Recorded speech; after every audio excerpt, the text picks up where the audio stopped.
Hello ভাই লোক, আমার নাম Shubhamshil. Welcome to study with friends YouTube চ্যানেলে। আজ আমি নিয়ে চলে এসেছি রাসায়নিক গণনার লাস্ট চ্যাপ্টার। লাস্ট চ্যাপ্টার নয়, লাস্ট লেকচার বা শেষ লেকচার বা লেকচার নাম্বার 2। ঠিক আছে, গুলিয়ে যেত মাঝে মাঝে, তাই বলছি। ঠিক আছে, অনেকদিন পরে রেকর্ডিং করতে বসেছি ভাই সাহেব, 2 দিন রেকর্ডিং করিনি। ঠিক ইচ্ছা করছিল না, ওর জন্য না, আমার হেভি চলেছে তো বললাম আগের দিন, তার জন্য 2 দিন রেকর্ডিং করিনি। ঠিক, তো আজকে আবার করতে পেরেছি। আজকের সরি 2 দিন তোমাদের কাছে রেকর্ডিং যায়নি। কালকের একটা কমিউনিটি পোস্ট দেওয়া হয়েছিল, কালকের না পরশু দিন, তাও আমার কালকের খুব খারাপ মনে হচ্ছিলো, তার জন্য রেকর্ডিং করিনি। তো আজকের আবার লোকজন মোটিভেট করেছে আমাকে যে দাদা তুমি খুব ভালো পড়াচ্ছো, এরকম এরকম। আমি বলছি না তোমরা কমেন্ট করবে, খুব ভালো হয় আমাদের জন্য। আমি 2 দিন ধরে দেখো, আমি বলছি তোমাদের গল্প আমি 2 দিন ধরে বলছিলাম না খুব খারাপ চলছে, কি হবে রেজাল্ট, রাজ্যের নামে ভুলভাল কথাবার্তা বলছিলাম এসে, সেটা সত্য কথা যদিও। তাও এবার কালকে রাত্রিবেলা আমি রাখি পড়তে গেছিলাম, তো আমাকে একটা বন্ধু দেখালো। আমার একটা বন্ধু আছে কৌশিক বলে, যে সৃজনদার, তোমাদের সৃজনদার এডিট করে, ঠিক আছে, কৌশিকদা তোমাদের, ঠিক। তো ও দেখালো যে দেখ ভাই, কি বলে, দেখ ভাই কি জন্য একটা কমেন্ট করেছে, মানে না ও দেখায়নি, মানে আমরা এমনি তখন কমেন্টে ওগুলো দেখছিলাম। তো দেখলাম একটা ছেলে বলেছে দাদা তুমি খুব ভালো পড়ো, এরকম বলেছে। বাহ ভাই সাহেব, আমি তো খুশ হয়ে গেয়া। তাই বলছি ভাই লোক, তোমরা একটু কমেন্ট করবে, আলাদাই মোটিভেশন হয় আমাদের জীবনে। ঠিক আছে, মানে দেখো একটা ঘরের মধ্যে আমরা সবসময় রেকর্ডিং করি, একা একা করি, কেউ দেখতে পাচ্ছি কিনা কেউ জানি না, ভিউজও তো রাসায়নিক গণনা চ্যাপ্টারটা, তার জন্য। ঠিক আছে, তো তোমরা যদি এরকম মোটিভেট করতে থাকো তাহলে দেখবে শিওর খুব ভালো হবে। ঠিক আছে, দেখবে আগুন লেভেলে আমরাও পড়াবো, আগুন লেভেলে তোমরাও বুঝবে, আগুন লাগবে, দেখবে উফ সব জায়গায় আগুন, বাবা সব জায়গায় আগুন বেরোলে কী হয়ে যাবে, ছাড়ো সেসব। ঠিক আছে, তো তাই বলছি এরকম মোটিভেট আমাদেরকেও করতে থাকবে, আমরা যেরকম তোমাদেরকে মোটিভেট করছি।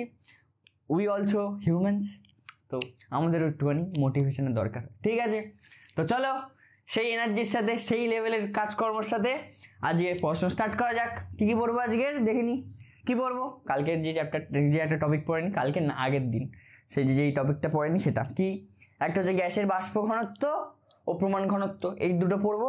পড়ার পরে পড়বো অঙ্ক। দেখো এই চ্যাপ্টার থেকে প্রচুর অঙ্ক আসে, এই চ্যাপ্টার থেকে অঙ্কই আসে, মানে তোমাদেরকে ইকুয়েশন দিয়ে দেয়।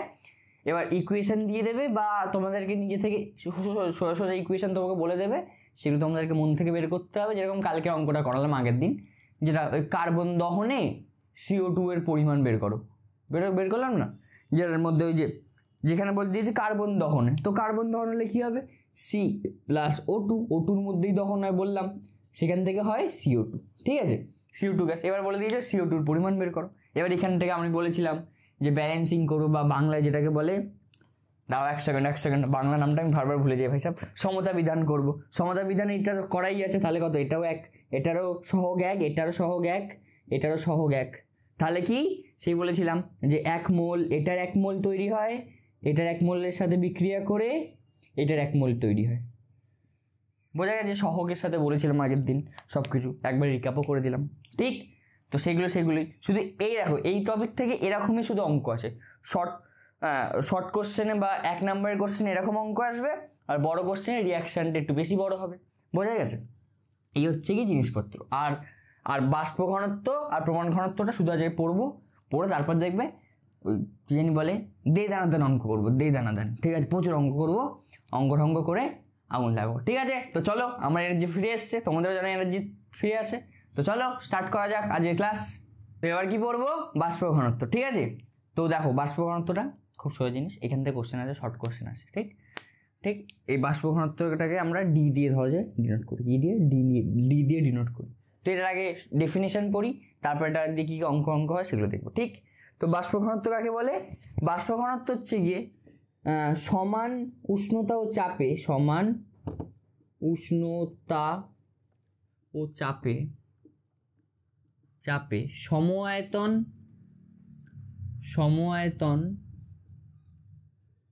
আয়তন কোনো গ্যাস সময়তন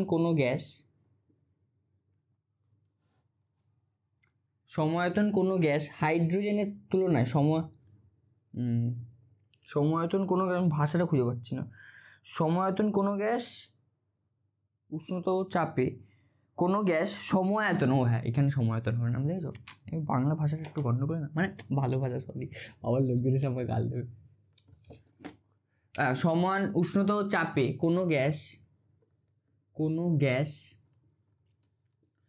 গ্যাস সমান আয়তন বা আয়তন হাইড্রোজেন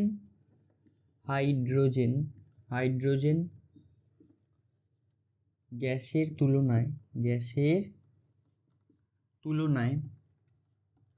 তুলনায় যত গুণ ভারী, কি যত গুণ ভারী স্পেলিং ঠিক আছে বন্ধু? লোকজন বলবে কি গাল দেবে আমাকে, ভাবো বলছে ভারী স্পেলিং পাচ্ছে না। যত আয়তন ভারী তুলনায় যত গুণ ভারী তাকে সেই গ্যাসের কি বলে? বাষ্প ঘনত্ব বলে। বাষ্প ঘনত্ব বলে। समझ में आया क्या? नहीं आया? আমি বলছি কি বলছে এখানে, ধরো যে কোনো একটা গ্যাসের, দেখো বলছে এখানে সম আয়তন কোনো গ্যাসের নির্দিষ্ট উষ্ণতা ও নির্দিষ্ট গ্যাসে, নির্দিষ্ট উষ্ণতা ও নির্দিষ্ট চাপে, ঠিক নির্দিষ্ট উষ্ণতা ও নির্দিষ্ট চাপে কোনো গ্যাস সম আয়তন, মানে ধরো যে হাইড্রোজেনের যদি 5 লিটার থাকে, তাহলে যেই গ্যাসটা আমরা মাপছি, ধরো যে আমরা অক্সিজেনের মাপছি, অক্সিজেনও তাহলে 5 লিটারই থাকতে হবে, ঠিক?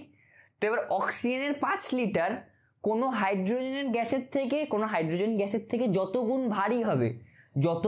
ভারী হবে সেটাকেই ওই গ্যাসের কি বলবো? বাষ্প ঘনত্ব। বোঝা গেছে কি বলছে? কি সম আয়তন কোন নির্দিষ্ট চাপে ও উষ্ণতায় বা নির্দিষ্ট উষ্ণতা ও চাপে কোনো গ্যাস সম আয়তন হাইড্রোজেন গ্যাসের তুলনায় যত গুণ ভারী হয় তাকেই সেই গ্যাসের বাষ্প ঘনত্ব বলে। বোঝা গেছে?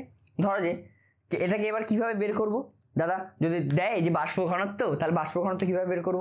এই সংজ্ঞা অনুযায়ী বাষ্প ঘনত্ব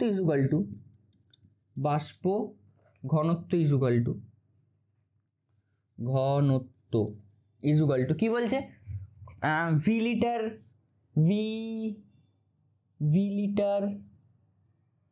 কোনো গ্যাসের ভর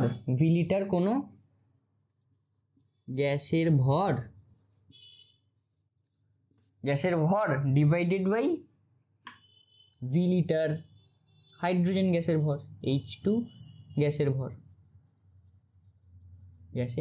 এরকম ভাবে বের করা যায়। বোঝা গেছে বাষ্প ঘনত্ব কিভাবে বের করা যায়?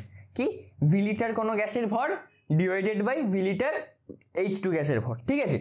এবার এইখান থেকে আমরা কি করতে পারি? এইখান থেকে আমরা বাষ্প ঘনত্বের সাথে আণবিক ঘনত্বের একটা সম্পর্ক বের করতে। এটা তোমরা লিখেছো, লেখো কিন্তু লেখো ভাই লোক, দেখো পরীক্ষায় পাস করতে হলে নোটস বানাতে হবে, কারণ আমি এটা তো মুছে দেবো, নোটস পুরো নতুন হয়ে যাবে, তোমাদের অত ভালো স্মরণশক্তি না যে এটা থেকে মনে রেখে যাবে, ঠিক আছে?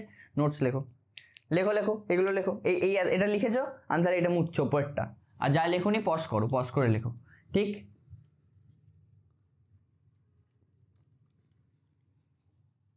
দেখো এখানে কি বেরোলো? বাষ্প ঘনত্ব ইজুগাল টু ভি লিটার কোনো গ্যাসের ভর divided by V litre H2 গ্যাসের ভর। তাহলে এইটাকে আমরা এরকম লিখতে পারি, বাষ্প ঘনত্ব ইজুগাল টু, অন্য কালি ইউজ আনাদার পেন। দাদা তুমি তো খরচা কম বাঁচাও কেন? দেখো ছাড়ো, যোগ করে লাভ নেই। বাষ্প ঘনত্ব ইজুগাল টু, দেখো এটাকে আমরা কি লিখতে পারি? ভি লিটার কোনো গ্যাসের ভর, ঠিক আছে? তাহলে লিখতে পারি এন অণু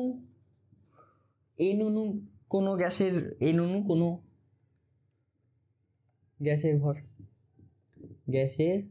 ভর ডিভাইডেড বাই এন অণু হাইড্রোজেন গ্যাসের ভর। এটা কি আমরা লিখতে পারি? বলো দেখি এটা কেন লিখলাম? হ্যাঁ, কেউ কি বলতে পারবে? যারা পারবে না তারা গ্যাসের আচরণ পড়ে আসো, আর যারা পারবে তার সাবাস, তোমরা গ্যাসের আচরণ তাহলে পড়েছো। গ্যাসের আচরণে আমরা একটা টপিক পড়েছিলাম, টপিক নয় একটা সূত্র পড়েছিলাম, অ্যাভোগাড্রো সূত্র। কি? অ্যাভোগাড্রোর হাইপোথিসিস বা যেটাকে বাংলায় বলে অ্যাভোগাড্রো প্রকল্প বা যেটাকে অ্যাভোগাড্রো সূত্রও বলে। সেখানে আমরা কি পড়েছিলাম যে নির্দিষ্ট চাপে ও উষ্ণতায়, নির্দিষ্ট উষ্ণতা ও চাপে সময়তন প্রত্যেকটি গ্যাসের অনুসংখ্যা সমান হয়। মনে আছে? যার যার মনে নেই আমি এখন বলে দিলাম, মনে থেকে যাবে এবার। ঠিক বোঝা গেছে? কি পড়েছিলাম আমরা? নির্দিষ্ট উষ্ণতা ও চাপে সময়তন সকল গ্যাসের অনুসংখ্যা সমান হয়। অনু কাকে বলে আগের দিন আমি বলেছি, আর বলবো না আমি। ঠিক? তো যেহেতু দেখো এই দুটোরই কি বলে ওর নাম, আয়তন সেম, দুটোরই আয়তন সেম, ভি লিটার দুটোরই আয়তন, তাহলে এখান থেকে আমরা কি লিখতে পারি? তাহলে যেহেতু এখানে তারপর সাইডে লিখে দেবে অ্যাভোগাড্রোর সূত্র অনুযায়ী, অ্যাভোগাড্রো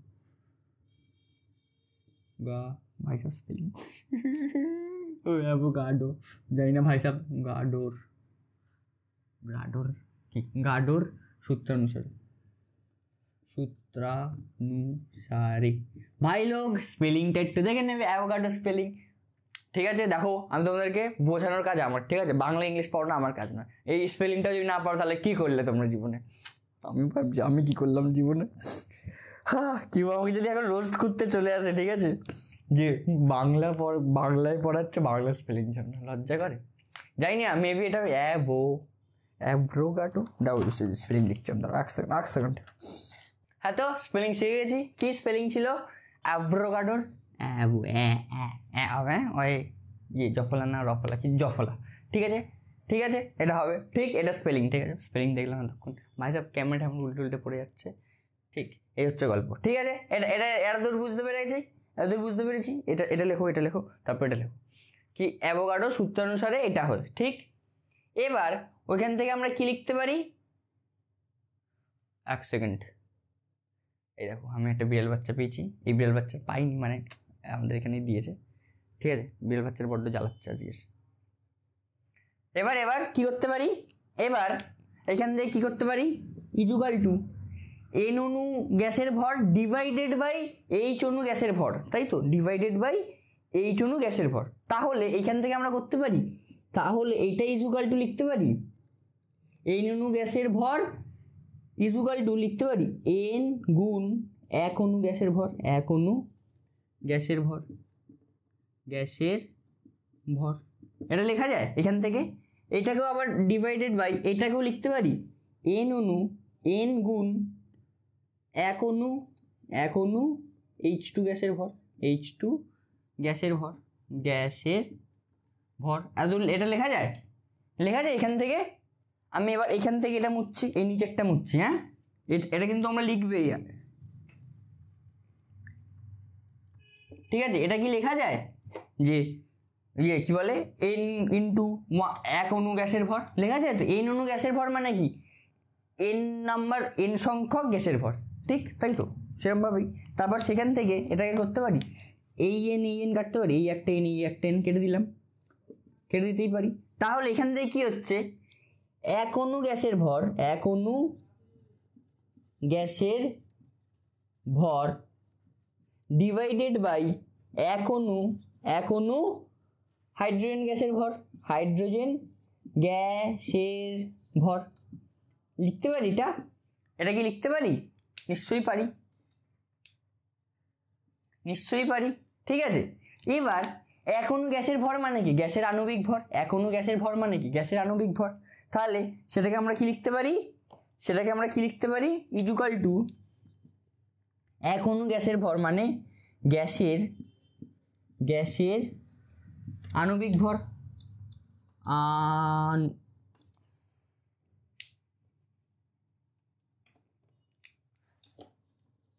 আণবিক ভর ডিভাইডেড বাই H2 গ্যাসের আণবিক ভর কত হয়?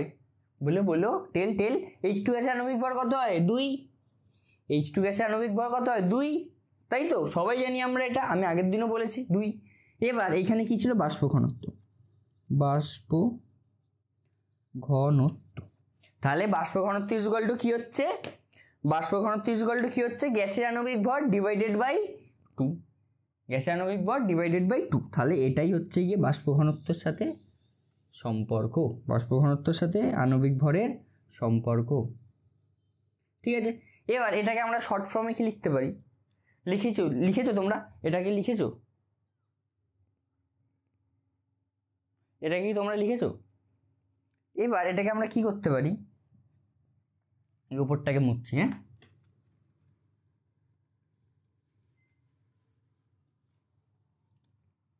উপরটাকে যদি মুছি, দেখো বাষ্প ঘনত্বকে আমি কি দিয়ে ডিনোট করছিলাম, কি জ্বালাচ্ছে, বাষ্প ঘনত্বকে কি দিয়ে ডিনোট করছিলাম, ডি দিয়ে। ঠিক, গ্যাসের আণবিক ভরকে এম দিয়ে ডিনোট করি আমরা সবসময়, গ্যাসের আণবিক ভরকে ক্যাপিটাল এম দিয়ে। তাহলে এখানে কি লিখতে পারি, D is equal to M divided by 2, M divided by 2, M divided by 2, এটা লিখতেই পারি, হ্যাঁ লেখা যায় এটা। তাহলে কি হচ্ছে, তাহলে এখান থেকে কি হচ্ছে, কি হচ্ছে, M is equal to 2 into D, M is equal to 2 into D.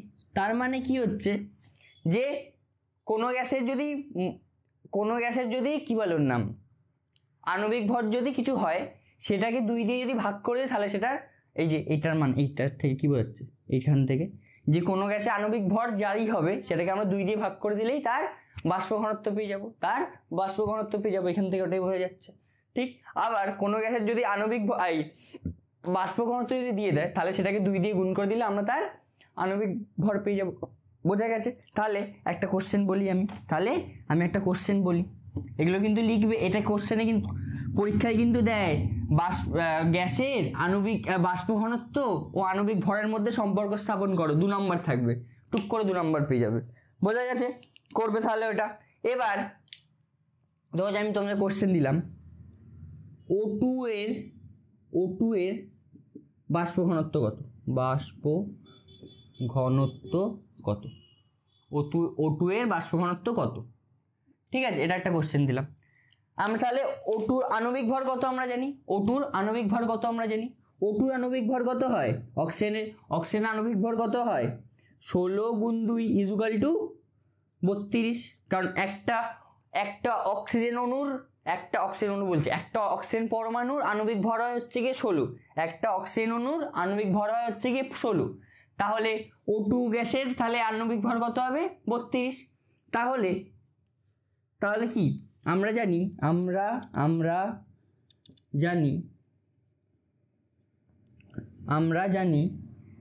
আমরা কি জানি, আণবিক ভর ইজ ইকুয়াল টু 2 ইন্টু বাষ্প ঘনত্ব, তাহলে সেখান থেকে কি করতে পারি, সেখান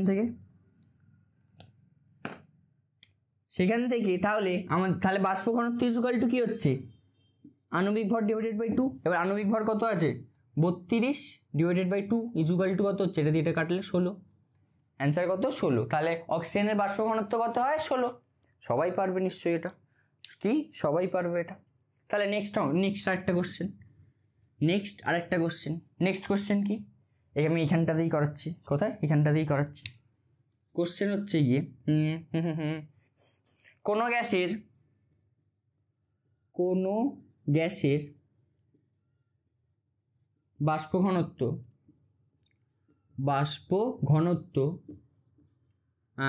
6 হলে, 6 নয়, বাষ্প ঘনত্ব 22 হলে গ্যাসটির নাম লেখো, গ্যাসটি এদের মধ্যে কোনটি, এদের মধ্যে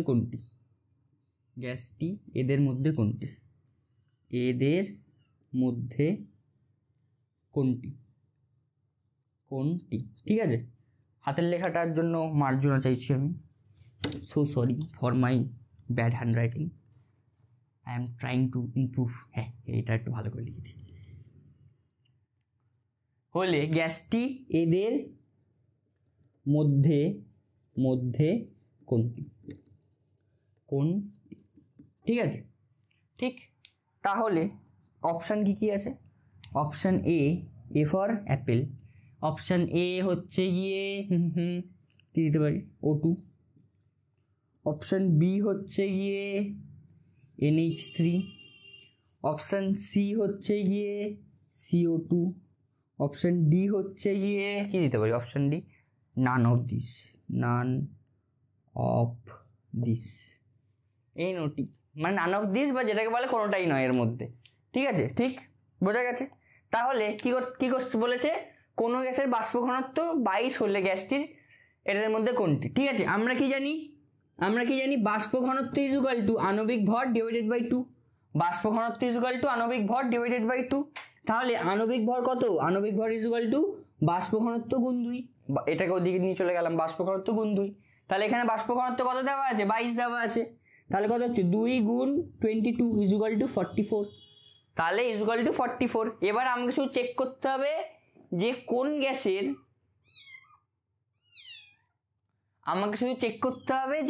গ্যাসের, কি বলে আণবিক ভর 44, কোন গ্যাস এদের মধ্যে কোনটার আণবিক ভর 44। ফার্স্টেরটার কত? ফার্স্টেরটা আণবিক ভর 32, তাহলে এটা 9। সেকেন্ডেরটার কত? এর হচ্ছে গিয়ে আণবিক ভর হচ্ছে গিয়ে কত 14 প্লাস এই তিনটে তার জন্য 3, তাহলে এটা 17, তাহলে এটাও 9। তারপরে CO2 মানে কত হয়? সি এর হয় হচ্ছে গিয়ে 12, O2 মানে হচ্ছে গিয়ে 32, মানে 16 গুণ 2 ইজ ইকুয়াল টু 44। দেখো 32 যোগ 12 44, তাহলে অ্যান্সার কত? Option C, answer option C. বোঝা গেছে? হ্যাঁ, এরকম তোমরা কোশ্চেন দিতে পারে, বুঝতে পেরেছো? এবার আমরা কি পড়বো? এবার আমরা পড়বো গ্যাসের প্রমাণ ঘনত্ব। কি পড়বো? গ্যাসের প্রমাণ ঘনত্ব। গ্যাসের প্রমাণ ঘনত্ব কাকে বলে? গ্যাসের প্রমাণ ঘনত্ব কাকে বলে দাদা? দেখো এসটিপিতে বা প্রমাণ চাপ ও উষ্ণতায়, প্রমাণ চাপ ও এই চা লিখে দিয়েছি আমি, চা ও কফি, চাপ ও উষ্ণতায় বা যেটাকে আমরা ব্র্যাকেটে লিখছি এসটিপিতে কোনো গ্যাসের 1 লিটার কি লেখা আছে? কোনো এসটিপিতে 1 লিটার কোনো গ্যাসের, আমি তো এই শব্দটুখানি গোলমেল করে দিই। 1 লিটার কোনো গ্যাসের কি এসটিপিতে 1 লিটার কোনো গ্যাসের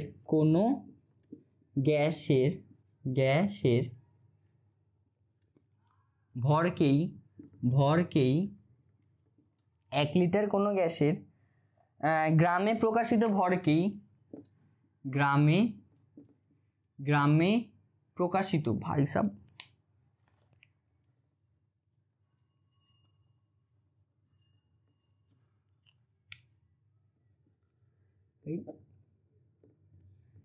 গ্রামে প্রকাশিত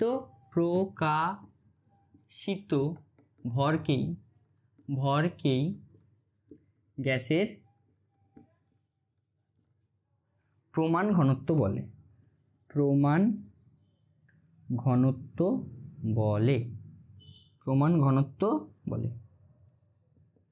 বোঝা গেছে কি বলছে এখানে? হ্যাঁ, কি বলছে? এসটিপিতে বা যেটাকে বলে বাংলায় প্রমাণ চাপ ও উষ্ণতায় 1 লিটার কোনো গ্যাসের গ্রামে প্রকাশিত ভরকেই তার প্রমাণ ঘনত্ব বলা হয়। বোঝা গেছে? মানে বুঝতে পেরেছো যে কোনো একটা গ্যাস আছে, হাইড্রোজেন গ্যাস, ঠিক আছে, ওটার 1 লিটার আয়তনের এসটিপিতে ওর যা ওজন হবে সেটাই আমরা লিখবো, ওজন না, যেটাকে ভর হবে সেটাই লিখবো, সেটাই হচ্ছে কি ওর প্রমাণ ঘনত্ব। বোঝা গেছে? যেমন হাইড্রোজেনের প্রমাণ ঘনত্ব কত হয়? হাইড্রোজেনের প্রমাণ ঘনত্ব দেখো তো, এটা একটা ফ্যাক্ট, ঠিক আছে, কি H2 এর প্রমাণ ঘনত্ব হয় কত হয়? 0.89। বোঝা গেছে? এবার দাঁড়াও 1 সেকেন্ড। এটা হচ্ছে গ্রাম পার লিটার, মানে এর যা কি বলে আমাদের ঘনত্বর যা ইউনিট, এটাই, কারণ এটা একটা ঘনত্বই, তাই এটার ইউনিট কি? গ্রাম পার লিটার। বোঝা গেছে? হ্যাঁ, বোঝা গেছে খুব ভালোভাবে, এটাই হচ্ছে কথা। ঠিক আছে। তো এবার এবার এবার কী করবো, এটা বোঝা গেছে একটা ফ্যাক্ট, এটা সবাই মনে রেখে দেবে, ঠিক আছে। আর কি তো চলো এবার কিছু অঙ্ক করি আমরা, ঠিক আছে। এবার আমরা টেকনোগাইজের ফুল ইস্তেমাল করব স্মার্ট বোর্ডের সাথে, ঠিক আছে। টেকনোগাইজ বা রাজবিদ্যা প্লিজ একটুখানি হেল্প আস কোয়েশ্চেনগুলো আনতে, ঠিক আছে। তো চলো এবার অঙ্ক করা যাক। তো এবার চলো ফার্স্ট কোয়েশ্চেন দেখে নেওয়া যাক। ফার্স্ট কোয়েশ্চেন কী আছে? ফার্স্ট কোয়েশ্চেন হচ্ছে গিয়ে হ্যাঁ কই গেল কোয়েশ্চেনটা আমার এখানে, হ্যাঁ এই তো। ফার্স্ট কোয়েশ্চেন হচ্ছে গিয়ে গ্যাসের আণবিক গুরুত্ব এম ও গ্যাসের কি বাষ্প ঘনত্ব ডি এর মধ্যে সম্পর্ক লেখো। কি দেওয়া আছে? আণবিক গুরুত্ব এম মানে আণবিক ভর এম ও বাষ্প ঘনত্বের মধ্যে সম্পর্ক, এক্ষুনি পড়লাম। তাহলে কী হবে? অপশান সি ওখানে, ঠিক আছে। কী হবে? অপশান সি, এটাই অ্যান্সার, ঠিক আছে। হয়েছে ফার্স্ট কোয়েশ্চেন, কি সোজা ছিল কোয়েশ্চেনটা। নেক্সট কোয়েশ্চেন কোনটা করবো? এটা করবো, ঠিক। কি কোয়েশ্চেন কি বলেছে? কোশ্চেন বলেছে সালফিউরিক অ্যাসিড ও সোডিয়াম হাইড্রোক্সাইডের বিক্রিয়ার সমীকরণটি হলো দেখো সমীকরণটা কি দেওয়া আছে? সমীকরণটা দেওয়া আছে H2SO4 plus H2SO4 plus 2Na NaOH। এখান থেকে কি হচ্ছে? Na2SO4 প্লাস 2H2 প্লাস দুটো জল তৈরি হচ্ছে, ঠিক আছে। এটা আছে ফার্স্টে। দেখো এবার প্রথমে কি দেখবো? দেখো এবার এটা আছে, তারপরে কি বলছে? এত গ্রাম সালফার। পরে কোশ্চেন দেখছি, প্রথমে আমরা সেই বললাম না, আগে কোশ্চেন দেখে আমরা কি হচ্ছে সেটা আমরা প্রথমে বের করবো। দেখো তোমাদের বেশিরভাগ অঙ্কে এরকম সমীকরণটা দিয়ে দেবে যাতে না তোমাদের খাটতে হয়, আর যেগুলো সমীকরণ দেওয়া থাকবে না সেগুলো খুব সোজা হয়, ঠিক আছে। সেগুলো তোমরা নিজেরাই বার করতে পারবে, তার জন্যই সমীকরণগুলো দেওয়া থাকে না, ঠিক আছে। তো এইটার সমীকরণটা দেওয়া আছে যেহেতু, তাহলে এটা আগে প্রথমে দেখি সমতা বিধান এটা করা আছে কিনা বা ব্যালেন্সিং করা আছে কিনা। দেখি ব্যালেন্সিং, এখানে দুটো এখানে হাইড্রোজেন, ওইখানে 4টে হাইড্রোজেন, ও এখানে দুটো 4টে হাইড্রোজেন, ওইখানেও 4টে হাইড্রোজেন, ঠিক আছে। এখানে দুটো সোডিয়াম, এখানেও দুটো সোডিয়াম, ঠিক। সব তাহলে ব্যালেন্সিং করা আছে, ঠিক আছে। তাহলে এবার এখানের তাহলে কি, এবার মোলের যে ধারণাটা সেটা আমরা করে নিই প্রথমে। এইটার 1 মোলের সাথে এটার 2 মোল রিয়াকশান করছে, এটার 1 মোলের সাথে এটা 2 মোল রিয়াকশান করছে, সেটার সাথে তারপরে এইটার মানে Na2SO4 এর 1 মোল তৈরি হচ্ছে সেখান থেকে, এবং H2O বা জলের 2 মোল তৈরি হচ্ছে সেখান থেকে, জলের 2 মোল তৈরি হচ্ছে। বোঝা গেছে সব কিছু। এবার দেখো, এবার দেখি কোশ্চেনে কি বলেছে। কোশ্চেনে বলছে কি বলছে? 4.90 গ্রাম সালফিউরিক অ্যাসিড কোনটাকে বলে? এটাকে বলে সালফিউরিক অ্যাসিডের সঙ্গে সম্পূর্ণরূপে বিক্রিয়া করার জন্য কত গ্রাম সোডিয়াম হাইড্রোক্সাইড প্রয়োজন হবে? কত গ্রাম সোডিয়াম হাইড্রোক্সাইড প্রয়োজন হবে, মানে এটাকে বলে সোডিয়াম হাইড্রোক্সাইড। কি বলেছে এখানে?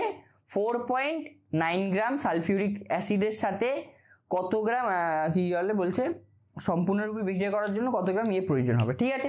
দেখো এইখানে তো আমাদেরকে দিয়ে দিয়েছে, কি বলে ওর নাম, আমাদের হাইড্রোজেনের পরমাণু, কি বলে আণবিক ভর, তারপরে অক্সিজেনের আণবিক ভর, সোডিয়ামের আণবিক ভর, সালফারের আণবিক ভর সব দেওয়া আছে, ঠিক আছে। তো আমরা কি দেখতে পাচ্ছি? 1 মোলের সাথে সোডিয়াম হাইড্রোক্সাইডের কত 2 মোল রিয়াকশান করছে, সোডিয়াম হাইড্রোক্সাইডের 2 মোল রিয়াকশান করছে। এবার আমাদের এখানে কত গ্রাম বলা আছে? এখানে বলা আছে 4.9 গ্রাম, ঠিক আছে। এবার 4.9 গ্রাম ইকুয়াল টু, এটাকে যদি আমরা কনভার্ট করি, কি বলে ওর নাম, মোলে কনভার্ট করি 4.9 গ্রামকে। প্রথমে দেখো H2SO4 এর বা সালফিউরিক অ্যাসিডের আণবিক ভর কত হয়? সালফিউরিক অ্যাসিডের এটা তোমাদেরকে বের করতে হবে। দেখো এখানে সব কিছু দেওয়া আছে। সালফিউরিক অ্যাসিডের আণবিক ভর হয় হচ্ছে গিয়ে দেখো H এর হচ্ছে গিয়ে 2, মানে H দুটো আছে তাই 2, সালফারের হয় হচ্ছে গিয়ে 32 প্লাস অক্সিজেনের কত হয়? অক্সিজেনের কত হয় 16 গুণ কত 4 গুণ 4, তাহলে এখানে টোটাল কত হচ্ছে? এখানে হচ্ছে 44, এটা 44 বলছে, এটা 34 যোগ এখানে 64, এটা 64, তাহলে 64 যোগ 34 ইকুয়াল টু কত হচ্ছে 8, এখানে 9, তাহলে 98, তাহলে কত হচ্ছে 98, এটার আণবিক ভর H2SO4 এর আণবিক ভর কত হচ্ছে 98, বোঝা গেছে? তাহলে সোডিয়াম হাইড্রোক্সাইডেরও দেখিনি কত হচ্ছে আণবিক ভর। সোডিয়ামের আণবিক ভর হচ্ছে গিয়ে 23, ঠিক আছে। অক্সিজেনের কত 16 আর হাইড্রোজেনের 1, তাহলে টোটাল কত হচ্ছে? তাহলে 16 এর আগে 17, 17 যোগ 23 হচ্ছে গিয়ে 40, 17 যোগ 23 হচ্ছে 40। তাহলে এইখানে কত? তাহলে দেখো 1 মোল থেকে এটার 2 মোল তৈরি হচ্ছে, 1 মোল থেকে এটার 2 মোল তৈরি। তোমরা সবসময় কিন্তু মোলে করবে, গ্রামে ভাবলে অনেক বেশি কমপ্লিকেট হয়ে যাবে, তাই আমরা সবসময় কিসে করব? মোলে করব, ঠিক আছে। তাহলে আমরা কিসে করব? সবসময় মোলে করব। কি দেখতে পাচ্ছি এবার দেখো এইখানে কত গ্রাম দেওয়া আছে? 4.9 গ্রাম। তাহলে এটাকে যদি মোলে কনভার্ট করি তাহলে কি হয়? তাহলে এটাকে মোলে কনভার্ট করতে গেলে কি করতে হয়? Given mass divided by molar mass, বা যত গ্রাম দেওয়া আছে গ্যাসের ভর ডিভাইডেড বাই গ্যাসের আণবিক ভর। গ্যাসের আণবিক ভর কত? 98। গ্যাসের আণবিক ভর কত? 98, ঠিক। তাহলে দেখো এই শূন্যটাকে যদি আমরা এখানে 1/10 বসিয়ে না, নিচে শূন্যটা নিয়ে এলাম। দেখো 4.9কে এটা দিয়ে ভাগ করলে এখানে 2 হয়, এখানে 2 হয়। তাহলে কত হচ্ছে? ইকুয়াল টু হচ্ছে 1/20, 1/20। এটাকে কত লেখা যায়? এখানে লেখা যায় 1 পয়েন্ট লিখে এখানে শূন্য লিখলাম হবে না, তাহলে 8টা শূন্য লিখে এখানে শূন্য, এখানে 5। তাহলে এটা কত আছে? 0.05 মোল। কত আছে? কত আছে এটাকে এখানে ইকুয়াল টু এখানে কত আছে? 0.05 মোল, 0.05 মোল। তাহলে এবার দেখো আমরা ঐকিক নিয়মে পুরো করব অঙ্কটা। এবার ঐকিক নিয়মে পুরো অঙ্ক দেখো, আমাদের এইখানের মোলটা চলে এলো, হয়ে গেল অঙ্ক। কি করব? 1 মোলের সাথে আমরা জানি 1 মোলের সাথে 1 মোল H2SO4 এর সাথে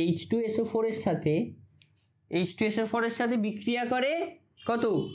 2 মোল NaOH বিক্রিয়া করে, ঠিক আছে।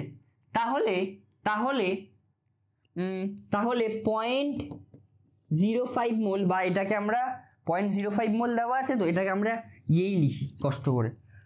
0.05 মোল মানে এখানে 20 মোল, 1/20 মোল। তাহলে এটাকে 1/20 মোল লিখি, হ্যাঁ। তাহলে 1/20 মোলের সাথে বিক্রিয়া করবে কত? 2 গুণ 1/20 মোল, 1/20 মোল। তাহলে এটা দিয়ে এখানে কাটলে 1/10 থাকছে। তাহলে ইকুয়াল টু কত হচ্ছে? 0.1 মোল, 0.1 মোল। এবার দেখো এখানে আণবিক ভর কত পেয়েছি আমরা? আণবিক ভর 40, আণবিক ভর 40। এবার এই আণবিক ভরটাকে আমরা কিসে কনভার্ট করব? মোলে। মানে এই দেখো 40 গ্রাম মানে 1 মোল গ্যাসের 1 মোল NaOH এর, বা যেটাকে বলে সোডিয়াম হাইড্রোক্সাইডের ওজন হচ্ছে গিয়ে 40 গ্রাম, ঠিক আছে। তাহলে 0.0 মোলের কত হবে? 0.0 মোলের কত হবে? এই 0.1 মোলের কত হবে? 0.0 মোল বলছিলাম না, সরি। 0.1 মোলের কত হবে? 0.1 মোলের হবে 40 গুণ 0.1 মোল। কারণ দেখো এটাকে গুণ কেন করলাম? আমরা জানি যে আণবিক ভর ইকুয়াল টু, বা মোল সংখ্যা ইকুয়াল টু গ্যাসের ভর ডিভাইডেড বাই আণবিক ভর, তাই তো। তাহলে যদি গ্যাসের ভর বের করতে হয় আণবিক ভরের সাথে মোলটাকে গুণ করে দিলেই হয়ে যাবে। তাহলে আমরা আণবিক ভর কত পেয়েছি? 40, সেটার সাথে মোলকে গুণ করলে কত হয়? সেটার সাথে মোলকে গুণ করলে এই শূন্য কেটে গেল, তাহলে হয় 4 গ্রাম। তাহলে উত্তরগত কত গ্রাম পাওয়া যাবে? সোডিয়াম হাইড্রোক্সাইড 4 গ্রাম। 4 গ্রাম সোডিয়াম হাইড্রোক্সাইড আমাদের দরকার, উত্তর 4 গ্রাম। বোঝা গেছে খুব ভালো করে? বোঝা গেছে এটা, ঠিক। এরমভাবেই আমরা বের করব, আমরা এরকম ঐকিক নিয়মেই বের করবো। এবার লেখাগুলো আমি তোমাদেরকে এর নেক্সট অঙ্কটা আমি তোমাকে ভালো করে লিখে দিচ্ছি। আমি তোমাকে প্রথমে কনসেপ্টটা বুঝিয়ে দিলাম, বুঝতে পারছো তো কনসেপ্টটা? তোমাদের মেবি এর একটু বেশি কঠিন লাগবে, কারণ আমি মোল থেকে একবার ইয়েতে কনভার্ট করছি, মোল থেকে প্রথমে গ্রামে কনভার্ট করছি, গ্রাম থেকে আবার মোলে কনভার্ট করছি, তার জন্য তোমাদের একটু বেশি মাথা খারাপ হবে। কিন্তু আমি তোমাদেরকে বলছি এইটা যদি তুমি মোল দিয়ে যদি শিখে যাও তাহলে আর কোনো চাপ নেই। কিন্তু তুমি যদি গ্রাম দিয়ে শেখো বা ভর দিয়ে শেখো, যেগুলো তোমাদের বইতে আছে, এখন প্রচুর চাপ আছে। এখন ওরমভাবে শিখলে পরে যে অঙ্কগুলো আমরা পরে করবো, একটু পরে, যেগুলো একটু বেশি কঠিন, সেই অঙ্কগুলো যখন করব তখন অনেক কষ্ট হবে, বোঝা গেছে? তার জন্য আমরা কী দিয়ে শিখবো, আমরা পুরো ভালো বেসিকটাকে স্ট্রং করার জন্য মোল দিয়ে আগে ভালো করে শিখবো, তারপর মোল দিয়ে যে শিখে যাবে তার আর কোনো চাপ নেই। ঠিক আছে, তোমরা শুধু ভালো করে এই মোল থেকে গ্রামে কনভার্ট করা, গ্রাম থেকে মোলে কনভার্ট করা, এইটাকে তোমরা একটু ভালো করে শিখবে। তার জন্য আমি বলে দিয়েছি এই ফর্মুলাটা, মোল থেকে গ্রামে, মোল থেকে গ্যাসের ভরে কনভার্ট করতে গেলে কী করতে হয়, মোল থেকে গ্যাসের ভরে কনভার্ট করতে গেলে কী করতে হয়, বা গ্যাসের ভরকে মোলে কনভার্ট করতে গেলে সবসময় আণবিক ভর দিয়ে ডিভাইড করতে হয়। কিন্তু যদি উল্টোটা করতে হয়, মানে গ্যাসের ভর আমাদের লাগবে, মোল দেওয়া আছে, তাহলে কী করতে হয়, আণবিক ভরের সাথে মোলকে গুণ করতে হয়। এটা খুব ভালো করে মাথায় রাখতে হবে, এটা এই অঙ্কগুলো করার ক্ষেত্রে খুব ভালো করে এই জিনিসটা মাথায় রাখতে হবে, এই জিনিসটা খুব খুব খুব খুব খুব ইম্পর্টেন্ট। বোঝা গেছে? আর কতবার খুব বলবো? ঠিক কি বুঝতে পেরেছো কি বললাম আমি? এই জিনিসটা খুব ইম্পর্টেন্ট এটার জন্য। আর এই অঙ্কটা তোমরা নিশ্চয়ই টুকে নিয়েছো আশা করি এতক্ষণে। এবার কীভাবে ভালো ভাষায় লিখতে হবে সেটা আমি আবার বলছিয়ে দেবো, আবার ভালো ভাষায় লিখে দেবো, ভালো ভাষায় নয়, ভালো ভাষায়। বোঝা গেছে? তার মানে এখানে কী করলাম আমি বুঝতে পারছো? হ্যাঁ, আমি কি করলাম বুঝতে পারছো? প্রথমে আমি দেখলাম যে এটার 1 মোলের সাথে, মানে এখানে কি ছিল, H2SO4 আর এখানে ছিল NaOH। তাহলে প্রথমে আমরা কি দেখলাম, প্রথমে দেখলাম যে এইটার 1 মোলের সাথে, এটার 1 মোলের সাথে কি বলে NaOH এর 2 মোল রিয়াক্ট করে, NaOH এর 2 মোল রিয়াক্ট করে, এটা প্রথমে আমরা দেখলাম, প্রথমে আমরা এটা দেখলাম। ঠিক, তারপরে এখানে কোশ্চেনটা তারপরে স্টার্ট হচ্ছে যে তাহলে এটার যদি এত গ্রাম থাকে, বা যেটাকে আমরা মোলে কনভার্ট করে কত পেয়েছিলাম, 1/20 মোল, 1/20 মোল থাকে, তাহলে এটার কত মোল রিয়াক্ট করবে, তাহলে কি এটাকে 2 দিয়ে গুণ করে দিলেই হয়ে যায়, এটাকে 2 দিয়ে গুণ করে দিলেই এত মোল বেরিয়ে গেল। বোঝা গেছে? এবার এই যে এই মোলগুলোর মাঝখানে শুধু আমি গ্রাম দিয়ে, এখানে গ্রাম দিয়েছিল 4.9 গ্রাম, তারপর এটাকেও আমরা গ্রামে কনভার্ট করেছি, সেইগুলো হচ্ছে কি আসল কাজ। বুঝতে পেরেছো? এই যে গ্রামে কনভার্টটা করতে পেরে গেলেই হয়ে গেল। বোঝা গেছে? শুধু এই মোলটা তো সোজা, এই মোলের এই কাজগুলো তো সোজা, তাই না? এই মোলের কাজগুলো তো সোজা, শুধু ঐকিক নিয়মে অঙ্ক করতে হবে, কিন্তু তোমরা শুধু গ্রাম থেকে মোলে কনভার্সন, মোল থেকে গ্রামে কনভার্সনটা যদি শিখে যাও তাহলেই হয়ে যাবে। দেখো আমি তোমাদেরকে আবার একবার লিখিয়ে দিচ্ছি, কি লিখবো, মোল থেকে গ্রামে কনভার্সনটা কি। দেখো মোল, মানে মোলকে যেটাকে আমরা যদি এন দিয়ে ডিনোট করি, কি দিয়ে, এন দিয়ে ডিনোট করি, মোল ইজ ইকুয়াল টু গ্যাসের ভর বা ডাব্লু, গ্যাসের ভর ডিভাইডেড বাই আণবিক ভর, যেটাকে আমরা এম দিয়ে ডিনোট করি, এটা সব সময় মাথায় রাখতে হবে। আর যদি গ্যাসের ভর বের করতে হয় তাহলে কি করতে হবে, গ্যাসের ভর W is equal two N into গ্যাসের আণবিক ভর, মানে মোল গুণ গ্যাসের আণবিক ভর। এইটা সর্বদা সব সময় মাথায় যেন থাকে। এই অঙ্ক করার ক্ষেত্রে এই জিনিসটা, এই দুটো জিনিস সব থেকে বেশি ইম্পর্টেন্ট। বোঝা গেছে? এবার কি করব, নেক্সট অঙ্কে যাই। নেক্সট অঙ্ক কি বলেছে,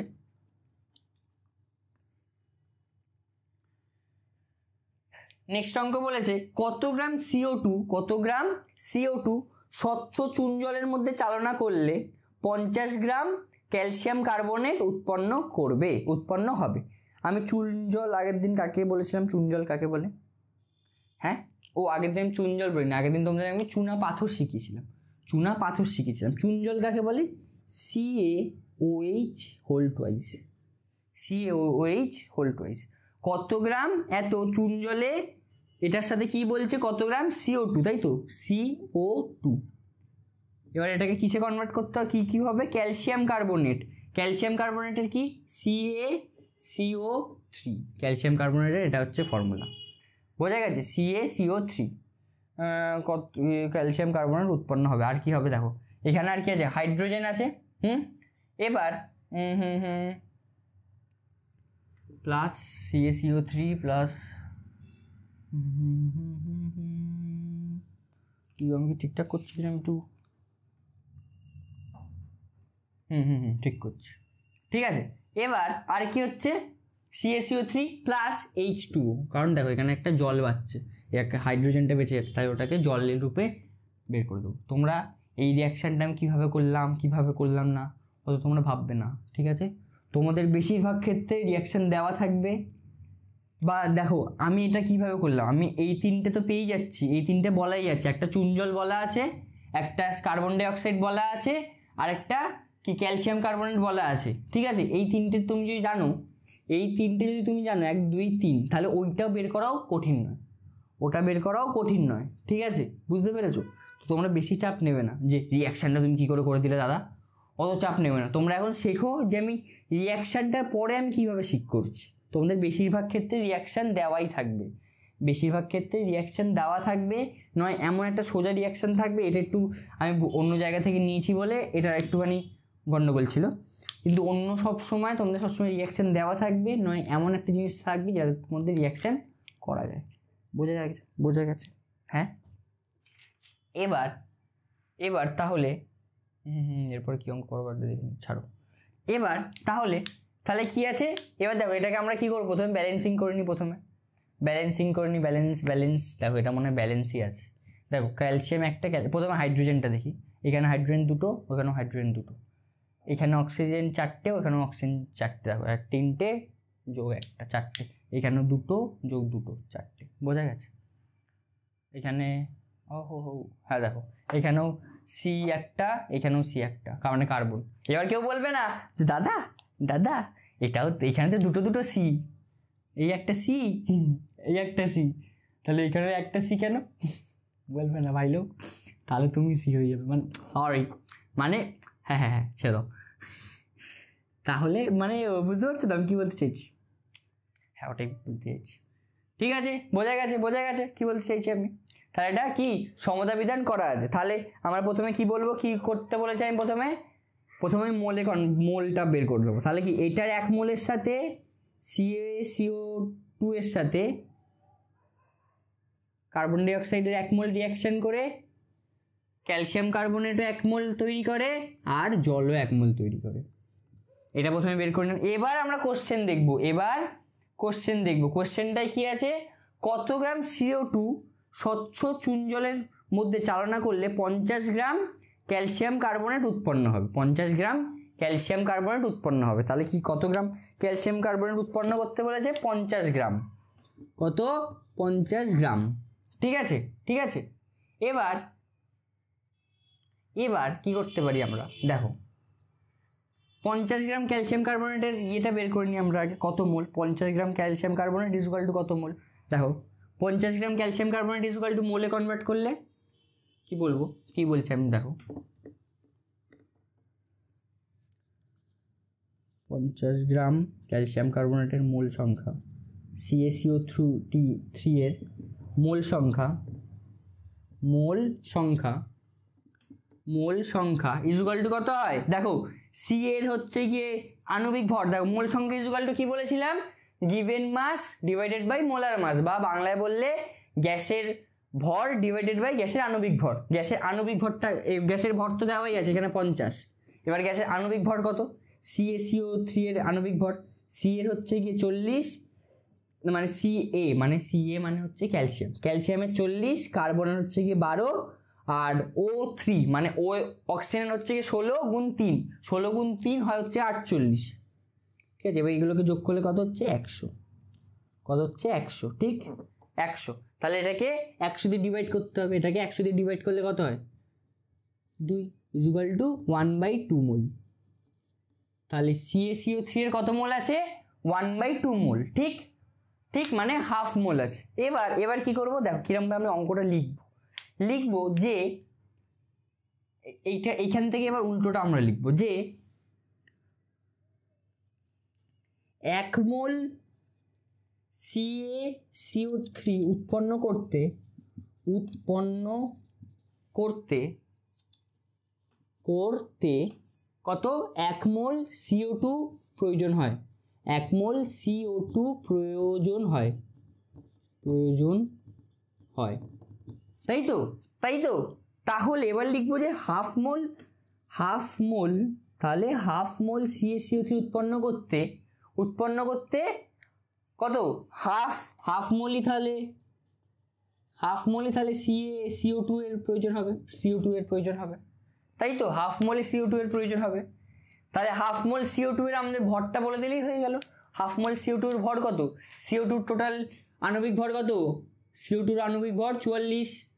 হ্যাঁ অনেকবার বলেছি আমি CO2 এর আণবিক ভর 44, কারণ C হচ্ছে কি 12 আর অক্সিজেন দুটো আছে মানে 32, 12 যোগ 32 44, বোঝা গেছে। CO2 এর আণবিক ভর 44। তাহলে আমরা যদি এখান থেকে গ্রামে বের করতে চাই তাহলে কি করতে হবে, মোল গুণ আণবিক ভর। তাহলে তাহলে কি মোল গুণ আণবিক ভর, মোল গুণ আণবিক ভর মানে হাফ গুণ আণবিক ভর কত আছে 44, হাফ গুণ 44 ইকুয়াল টু কত হচ্ছে 22 গ্রাম, ইকুয়াল টু কত হচ্ছে 22 গ্রাম। তাহলে তাহলে কি উত্তর কি হবে, কত গ্রাম CO2 প্রয়োজন হবে, 22 গ্রাম CO2 প্রয়োজন হবে। বোঝা গেছে, বোঝা গেছে। হ্যাঁ ক্রিস্টাল ক্লিয়ার, কি সব একটা বললাম, ক্রিস্টাল ক্লিয়ার। হ্যাঁ এটা কত কষ্ট করে শব্দটা বললাম, ক্রিস্টাল ক্লিয়ার সবার জন্য। বোঝা গেছে। হ্যাঁ এই এই জিনিসটা বোঝা গেছে, খুব সোজা ছিল, মানে খুব, শুধু দেখো এইখানে চাপ ছিল হচ্ছে শুধু এটাকে লেখা, কি এইটাকে লেখা, এই যে এই রিয়াকশানটাকে লেখা শুধু চাপ।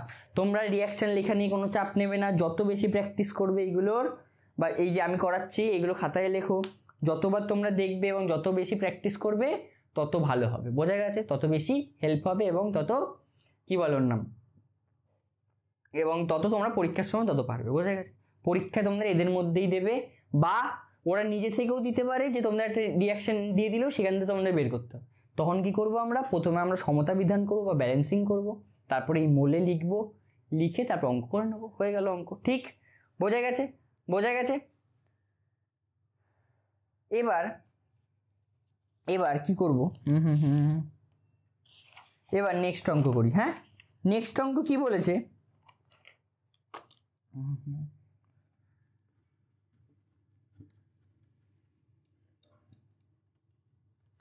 এক সেকেন্ড একটু মুছে নি। ঠিক, তোমরা একটু জল টল খেয়ে নাও, গলা খারাপ হয়ে গেছে আমার।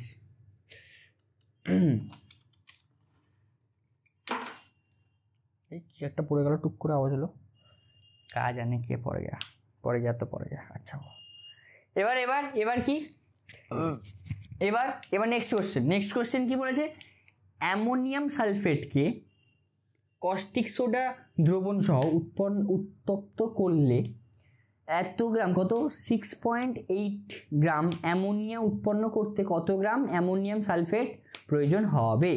বোঝা গেছে। তোমরা বলবে দাদা এটা কি কোশ্চেন দিয়েছ, আমি তো অ্যামোনিয়াম সালফেট কাকে বলে সেটাও জানি না, কস্টিক সোডা কাকে বলে সেটাও জানি না, তারপরে কি অ্যামোনিয়াম কি, হ্যাঁ ওগুলো দুটোই জানি না, তাহলে অ্যামোনিয়া কাকে বলে সেটাও জানি না। দাদা তোমরা চাপ নেবে না, আমি বলে দিচ্ছি এখন। এই আমি যে কোশ্চেনগুলো নিচ্ছি এই কোশ্চেনগুলো তুলনামূলক কঠিন, তোমাদের পরীক্ষায় যে কোশ্চেন আছে তার থেকে তুলনামূলক কঠিন। এরকম কোশ্চেন আছে তোমরা যদি ইকুয়েশন না পারো তাহলে করবে না, ছেড়ে দেবে। ওর সাথে অর থাকবে যদি, যেটা সেটা মোটামুটি সোজা থাকবে, সেটা করে নেবে। বোঝা গেছে। তাই এইটা নিয়ে তোমরা বেশি চাপ নেবে না। ঠিক, তো এখানে কি বলছে, অ্যামোনিয়াম সালফেট কি, অ্যামোনিয়াম সালফেট কাকে বলে, দেখো এটাকে বলে হচ্ছে গিয়ে, দাঁড়ো এটাকে অন্য কালি দিয়ে লিখি। দেখো অ্যামোনিয়াম সালফেট এটাকে বলে হচ্ছে কি অ্যামোনিয়া NH3, এটাকে বলা হয় এই সরি অ্যামোনিয়া NH4 হয়। দেখছো আমি পারি না, তোমাদেরকে চাপ নিতে বলছি, তোমরা চাপ নেবে না, আমি ওই রিয়াকশনটা দেখেই বলছি। ঠিক আছে, তাই তোমরা বেশি চাপ নেবে না। ঠিক আছে, এরকম কোশ্চেন দিলে আমি নিজে পারতাম না, অন গড বলছি, আমি নিজে পারতাম না, তাই তোমরা বেশি চাপ নেবে না। এইগুলো তোমাদেরকে একটু কঠিন কঠিন নামগুলো তোমরা যাতে বুঝতে পারো তার জন্য এগুলো তোমাদেরকে আমি খাতার মধ্যে লিখিয়ে রাখছি। এবং তোমরা এটা যত প্র্যাকটিস করবে, এখান থেকে এই অঙ্কগুলো থেকে প্রত্যেক বছর একটা করে অঙ্ক আসে এখান থেকে 2 নম্বর থেকে 3 নম্বরের। সেই অঙ্কগুলো যারা সেই অঙ্কগুলো করতে হলে তোমাকে প্র্যাকটিস করতে হবে প্রচুর। ঠিক আছে, তুমি যত প্র্যাকটিস করবে এইগুলোর কোনো শেষ নেই। ঠিক আছে, আমি তোমাদের আজ যদি 10টা অঙ্ক করাই দেখবে 10টায় আলাদা আলাদা রকম অঙ্ক। ঠিক আছে, তুমি এটা যত প্র্যাকটিস করবে তত কমন আসার চান্স থাকবে তোমার। তার জন্য কী করতে হবে, টেস্ট পেপার ভালো করে সলভ করতে হবে এবং পাস্ট ইয়ার্স কোশ্চেন ভালো করে করতে হবে। বোঝা গেছে, বা PYQ ভালো করে করতে হবে। তো দেখবে সেখান থেকেই তোমাদের কমন একটা চলে আসে। আমার বেলাও কমন এসেছিলো, তোমাদের বেলাও কমন আমি নিয়ে আনবো। বোঝা গেছে, বোঝা গেছে। তাই আমি এখন যেগুলো নিয়েছি ওগুলো বইয়ের অঙ্ক তুলনামূলক কঠিন হয়। ঠিক আছে, পরীক্ষার থেকে, তাই অত চাপ নেবে না। ঠিক, এটা হচ্ছে কথা। কি বলছে, অ্যামোনিয়াম সালফেটকে, আমি প্রথমে আগে রিয়াকশনটা লিখি। অ্যামোনিয়াম সালফেট কাকে বলে? এটাকে বলে অ্যামোনিয়াম, এটাকে তারপরে অ্যামোনিয়াম 2SO4, এটাকে বলে অ্যামোনিয়াম সালফেট। এবার কস্টিক সোডা কাকে বলে? কস্টিক সোডা মানে ওই যে সোডিয়াম হাইড্রোক্সাইড যেটাকে বলে সেটাকেই বলে কস্টিক সোডা। এবার এখান থেকে কি উৎপন্ন করতে, এত গ্রাম উত্তপ্ত করে এত গ্রাম অ্যামোনিয়া উৎপন্ন করতে, অ্যামোনিয়া NH3 প্লাস H2, কারণ এখানে H2 একটা বেঁচে যাচ্ছে। তো এবার এটাকে ব্যালেন্সিং করলেই হয়ে যাবে। এবার এটাকে ব্যালেন্সিং করলেই হয়ে যাবে। দেখো এটাকে ব্যালেন্সিং করতে গেলে এখানে দেখো দুটো ইয়ে আছে, এখানে একটা, এখানে দুটো নাইট্রোজেন, এখানে একটা, তাহলে এখানে 2 লিখে দিই, এখানে 2 লিখে দিই।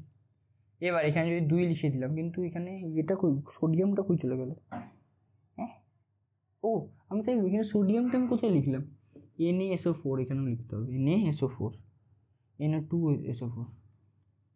ভাবছি ভাই সাহেব সোডিয়াম কই চলে গেল, তার একটু ভালো করে লিখি, এক্ষুনি নাহলে আমি মাথা খারাপ হয়ে যেত।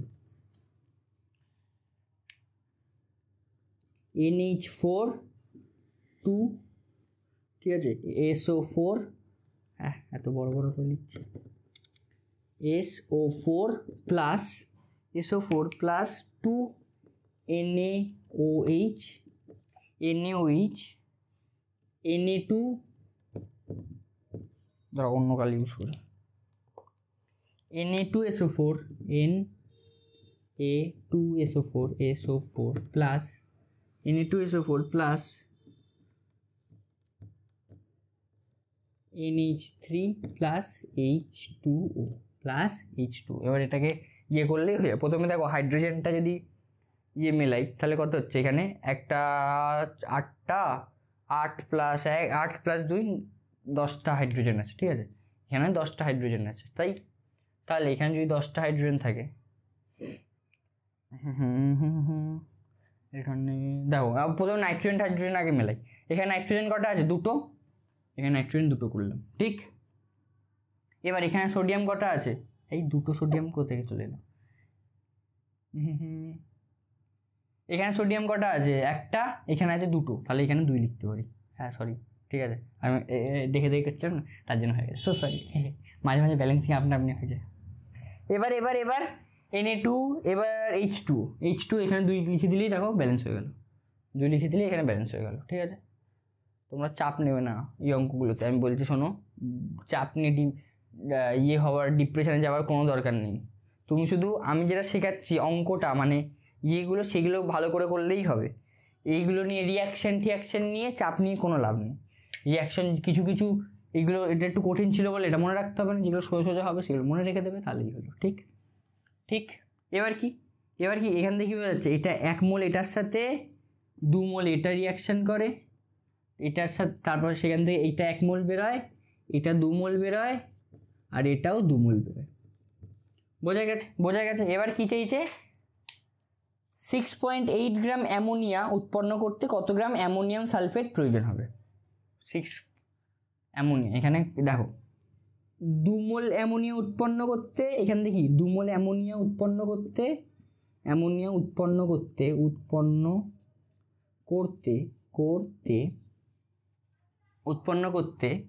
1 মোল অ্যামোনিয়াম সালফেট প্রয়োজন। 1 মোল অ্যামোনিয়াম সালফেট প্রয়োজন, ঠিক। তাহলে এইখানে কত দেওয়া আছে? 6.8 গ্রাম। এবার প্রথমে 6.8 গ্রাম থেকে আমরা কিসে কনভার্ট করব? এটাকে 6.8 থেকে মোলে। দেখো অ্যামোনিয়ার 1 মোল অ্যামোনিয়ার ইয়ে কত? 1 মোল অ্যামোনিয়ার কী বলার নাম? আণবিক ভর। অ্যামোনিয়ার আণবিক ভর হচ্ছে কি 17, সবাই জানি। অ্যামোনিয়ার আণবিক ভর কত হয়? 17। তাহলে 6.8 ডিভাইডেড বাই 17 করলে কত হয়? এখানে একটা শূন্য হলো, বা 1/10 হলো, এখানে শূন্যটা, এই পয়েন্টটা কাটলাম, এটাকে দিয়ে এখানে কাটলে 4, তাই তো 4। তাহলে এখানে কত হচ্ছে? 0.4 মোল, ঠিক আছে।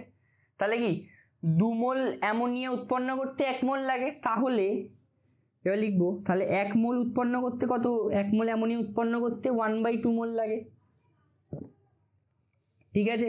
তাহলে এবার কি 0.4 মোল উৎপন্ন করতে, 0.4 মোল অ্যামোনিয়া উৎপন্ন করতে কত 0.4 গুণ 1/2 মোল অ্যামোনিয়াম সালফেটের প্রয়োজন হবে। তাহলে 0.4 এটা দিয়ে এটা কাটলে হচ্ছে 0.2 মোল ইকুয়াল টু 0.2 মোল অ্যামোনিয়াম সালফেটের প্রয়োজন। এবার অ্যামোনিয়াম সালফেটের আণবিক ভরটা বের করে নিই।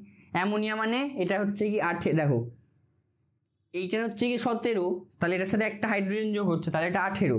এবার দুটো 18, 18 গুণ 2 কত হয় 36, 18 গুণ 2 36 যোগ এটাকে কি বলে, এটাকে সালফার, সালফারের হচ্ছে কি 32, সালফারের 32 আর O4 মানে 4টে অক্সিজেন, 4টে অক্সিজেনের হয় হচ্ছে কি 64, 4টে অক্সিজেন হয় 64, তাহলে এগুলোকে যোগ করলে কত হচ্ছে 2, দেখো 6 যোগ 2 যোগ 4, তাহলে 12, 2 হাতে আমার 1, এইদিকেও দেখো 12 হচ্ছে, 12 আর 1 13, এত, তাহলে কত হচ্ছে এত এত এত এত, এটা হচ্ছে কি এটার আণবিক ভর কত 132 হচ্ছে গিয়ে Na4 হোল টুয়াইস SO4 বা যেটাকে বলে অ্যামোনিয়াম সালফেটের আণবিক ভর হচ্ছে কি এত। তাহলে এইটার সাথে এটাকে যদি গুণ করে দিই তাহলেই অ্যান্সার বেরিয়ে যাবে। সুতরাং এবার কি লিখবো, সুতরাং Na4 হোল টুয়াইস SO4 এর দরকার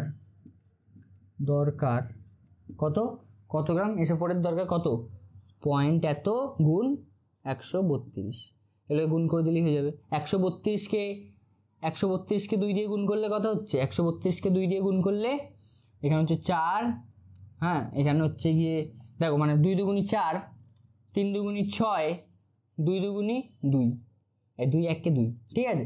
এবার নিচে 10 আছে মানে এখানে একটা পয়েন্ট বসিয়ে দিলাম, তাহলে এত গ্রাম অ্যামোনিয়াম সালফেটের প্রয়োজন, কত হচ্ছে 26.4 গ্রাম অ্যামোনিয়াম সালফেটের প্রয়োজন।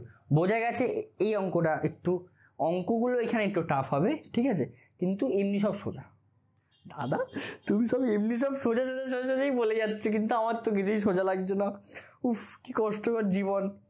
আরে ভাই লোক দেখো, তুমি এই অঙ্কগুলো যত বেশি প্র্যাকটিস করবে, বলছে এবার লোকজন বলছে যে দেখো দাদা এখানে এই চ্যাপ্টারটা না করার কারণ 2-3টে কারণ আমি বলছি, আমি বলো। ফার্স্ট কারণ এই যে এই ঢঙের ইকুয়েশন লিখতে হবে, এই ইকুয়েশন আমরা পারবো না, ঠিক আছে। এবার তার পরিবর্তে আমি কি বলছি, এই ইকুয়েশানগুলো তোমাদের হাফ সময় দেওয়া থাকে, এই অঙ্কটা কঠিন ছিল বলে এখানে দেওয়া ছিল না। হাফ সময় কি করা থাকে, হাফ সময় দেওয়া থাকে, হাফ সময় সব 3-4টে এলিমেন্ট বলে দেয়, একটা এলিমেন্ট শুধু আমাকে বের করতে হয়, ঠিক আছে, ওই হলো সোজা তাহলে এইটা একটা উপায় পাওয়া গেল যদি দাদা হাফ সময়টা বলা থাকে। নেক্সট হচ্ছে দাদা মোল থেকে একবার ইয়েতে কনভার্ট করতে হচ্ছে, গ্রাম থেকে আবার মোলে কনভার্ট করতে হচ্ছে, হ্যাঁ তার জন্য এই চ্যাপ্টারটা করবো না, সেটার আমি সলিউশন বলছি। তুমি যদি এইটা ভেবে যে এইটা করতে হচ্ছে বলে আমি ছেড়ে দিচ্ছি যে মোল থেকে গ্রামে, তাহলে তুমি ছেড়ে যাও, সাইড দিয়ে হয়ে যাও, কারণ এখন এই চ্যাপ্টারটাই লাগছে, ঠিক আছে। পরে আমরা যখন পিরিয়ডিক টেবিল করবো তখন পুরো চ্যাপ্টারই লাগবে, এই জিনিসটা পুরো চ্যাপ্টারই লাগবে, ঠিক আছে। তারপরে আমরা গ্যাসের আচরণে মোল থেকে গ্রামে কনভার্ট এগুলো সব করেই এসেছি আগে থেকে, তার জন্য বলছি যদি এই দুটো কারণ যদি কারোর হয়, আর তার তৃতীয় কারণ হচ্ছে ক্যালকুলেশন খুব খারাপ ভাই লোক, তোমাদেরকে ইমপ্রুভ করতে হবে ক্যালকুলেশনে, ঠিক আছে। আমি তোমাকে এখন জ্ঞান দিতেই পারি যে ক্যালকুলেশন দেখে তোমাদের ভালো মনে হওয়া উচিত ক্যালকুলেশন, কারণ দেখো এটা সত্য কথাই যে কঠিন ক্যালকুলেশন দেখে তোমাদের একটু ভালো মনে হওয়া উচিত, কারণ যে অনেক কঠিন ক্যালকুলেশন মানে অনেকে ছেড়ে দিচ্ছে, কিন্তু তুমি পারবে, ভাবো এরকমভাবে ভাবো, পজিটিভ দিক। বোঝা গেছে, এই হচ্ছে গল্প, ঠিক। তো চলো এবার নেক্সট অঙ্ক করা যাক। নেক্সট অঙ্ক করার জন্য আগে বোর্ড মুছতে হবে, তারপর আমাদের টেকনো গাইজ ফটা লাগাবে অঙ্কের, বা আমাদের স্মার্ট বোর্ডে তারপরে ফটা লাগানো হবে, ঠিক আছে।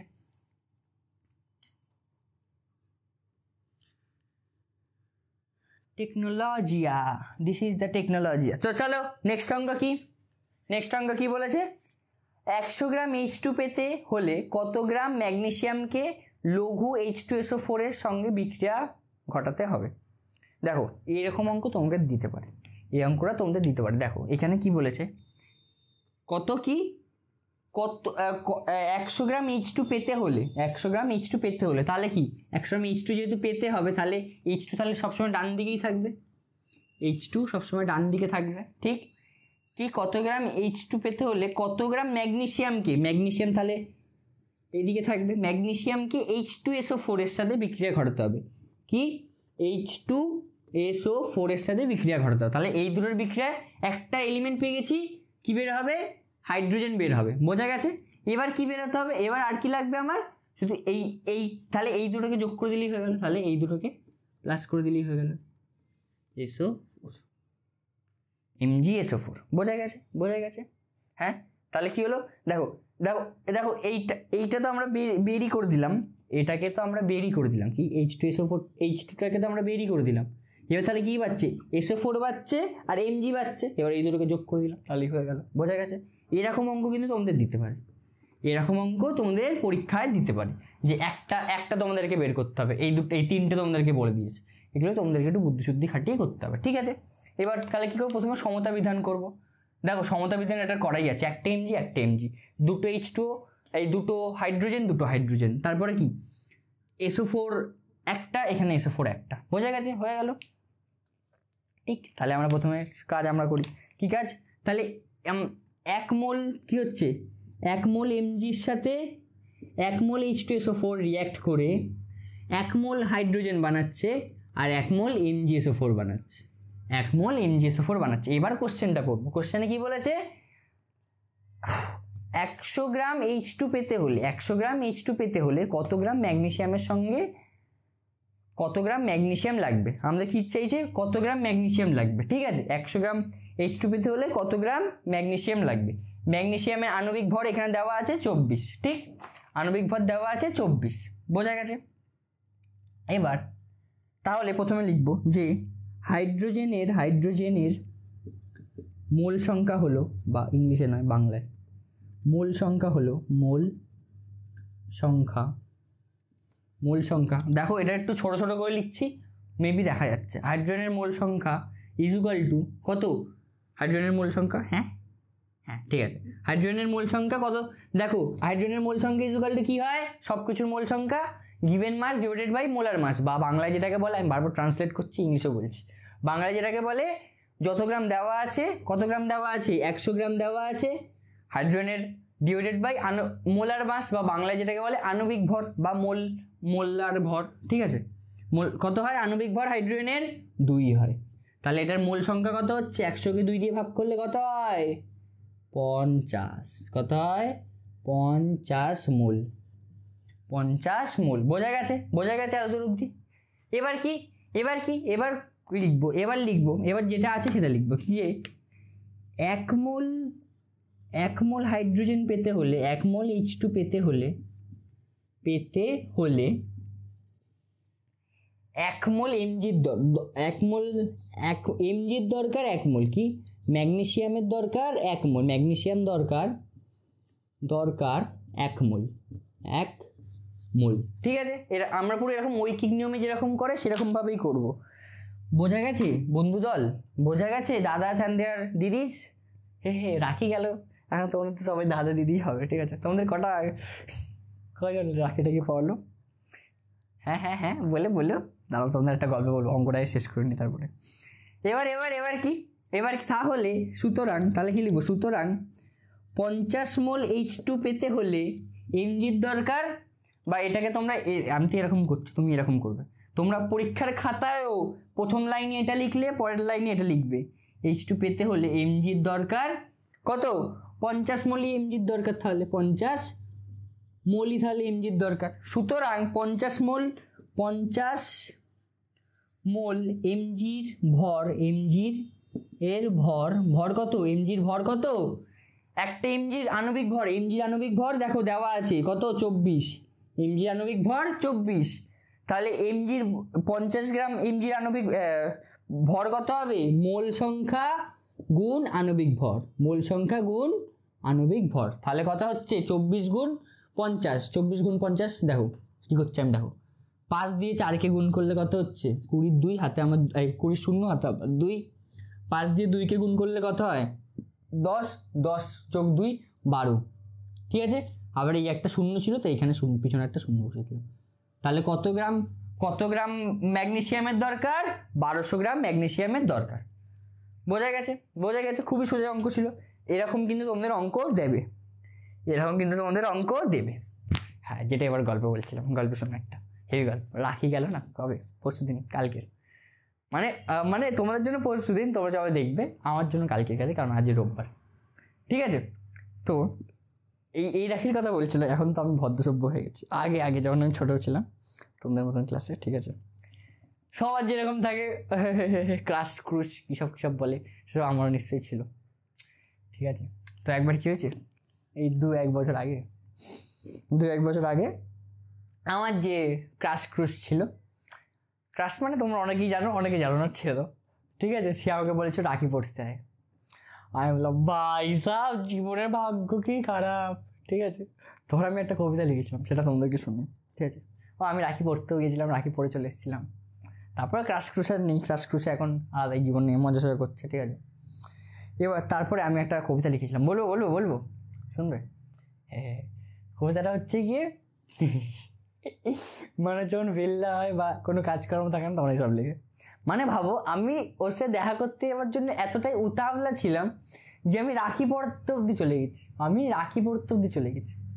কবিতা লিখেছিলাম যে কি জানি, সব कहते हैं कि अब सब प्यार झूठा होता है, कि सब कहते हैं कि अब सब प्यार झूठा होता है, लेकिन हमारे यहाँ तो यानी आशिक एक पल के लिए देखने के लिए राखी भी बांधने चला जाता है।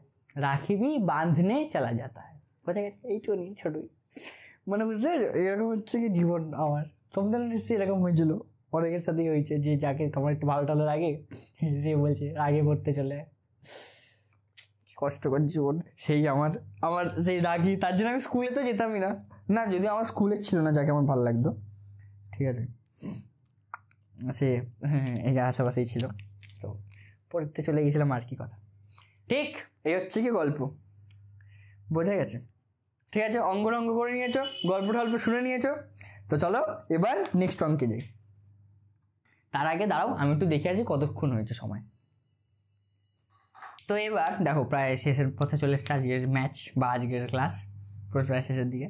তো এবার আমি তোমাদেরকে একটা রকমের অঙ্কর কথা বলবো, একটা টাইপের অঙ্ক, ঠিক আছে, যেটাকে বলে বিশুদ্ধকরণের অঙ্ক, ঠিক আছে? কি বলে? বিশুদ্ধকরণ, বা লিখবো না এটা, তোমাদের এরকম থাকবে, দেখবে যে বিশুদ্ধকরণ, বিদু কেন লিখলাম, বিশুদ্ধকরণ, ঠিক আছে? এরকম কিছু লেখা থাকে, এরকম এর কিছু অঙ্ক থাকে, ঠিক? এটাকে আমি মুছলাম। কিরকম অঙ্ক থাকবে? ধরো যে তোমাকে বললো এরকম একটা কোশ্চেন যে কার্বন দহন মানে C+O2, বা মিথেনের, বা এটাও লিখতে পারি, দেখো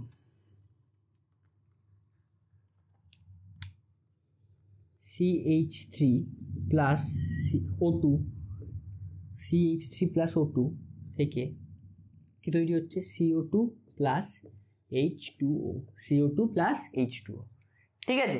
এটা তোমাদের এটা একটা ইকুয়েশন, ঠিক আছে? এটাকে কি হচ্ছে, মিথেনের দহনে তোমাদের এরকম দিতে পারে। এটা দহন মানে যখনই দহন থাকবে, তখন তোমাকে কি বলেছি, অক্সিজেন থাকবে। যেটা বলবে, যদি বলে মিথেনের দহন, তাহলে মিথেন, এটাকে মিথেন বলে। মিথেনের সাথে মিথেন, এটাকে তোরই বলে, এটাকে মিথেন বলে। তাহলে মিথেনের সাথে অক্সিজেন যোগ হবে। যদি কার্বন দহন বলে, তাহলে কার্বনের সাথে অক্সিজেন যোগ হবে।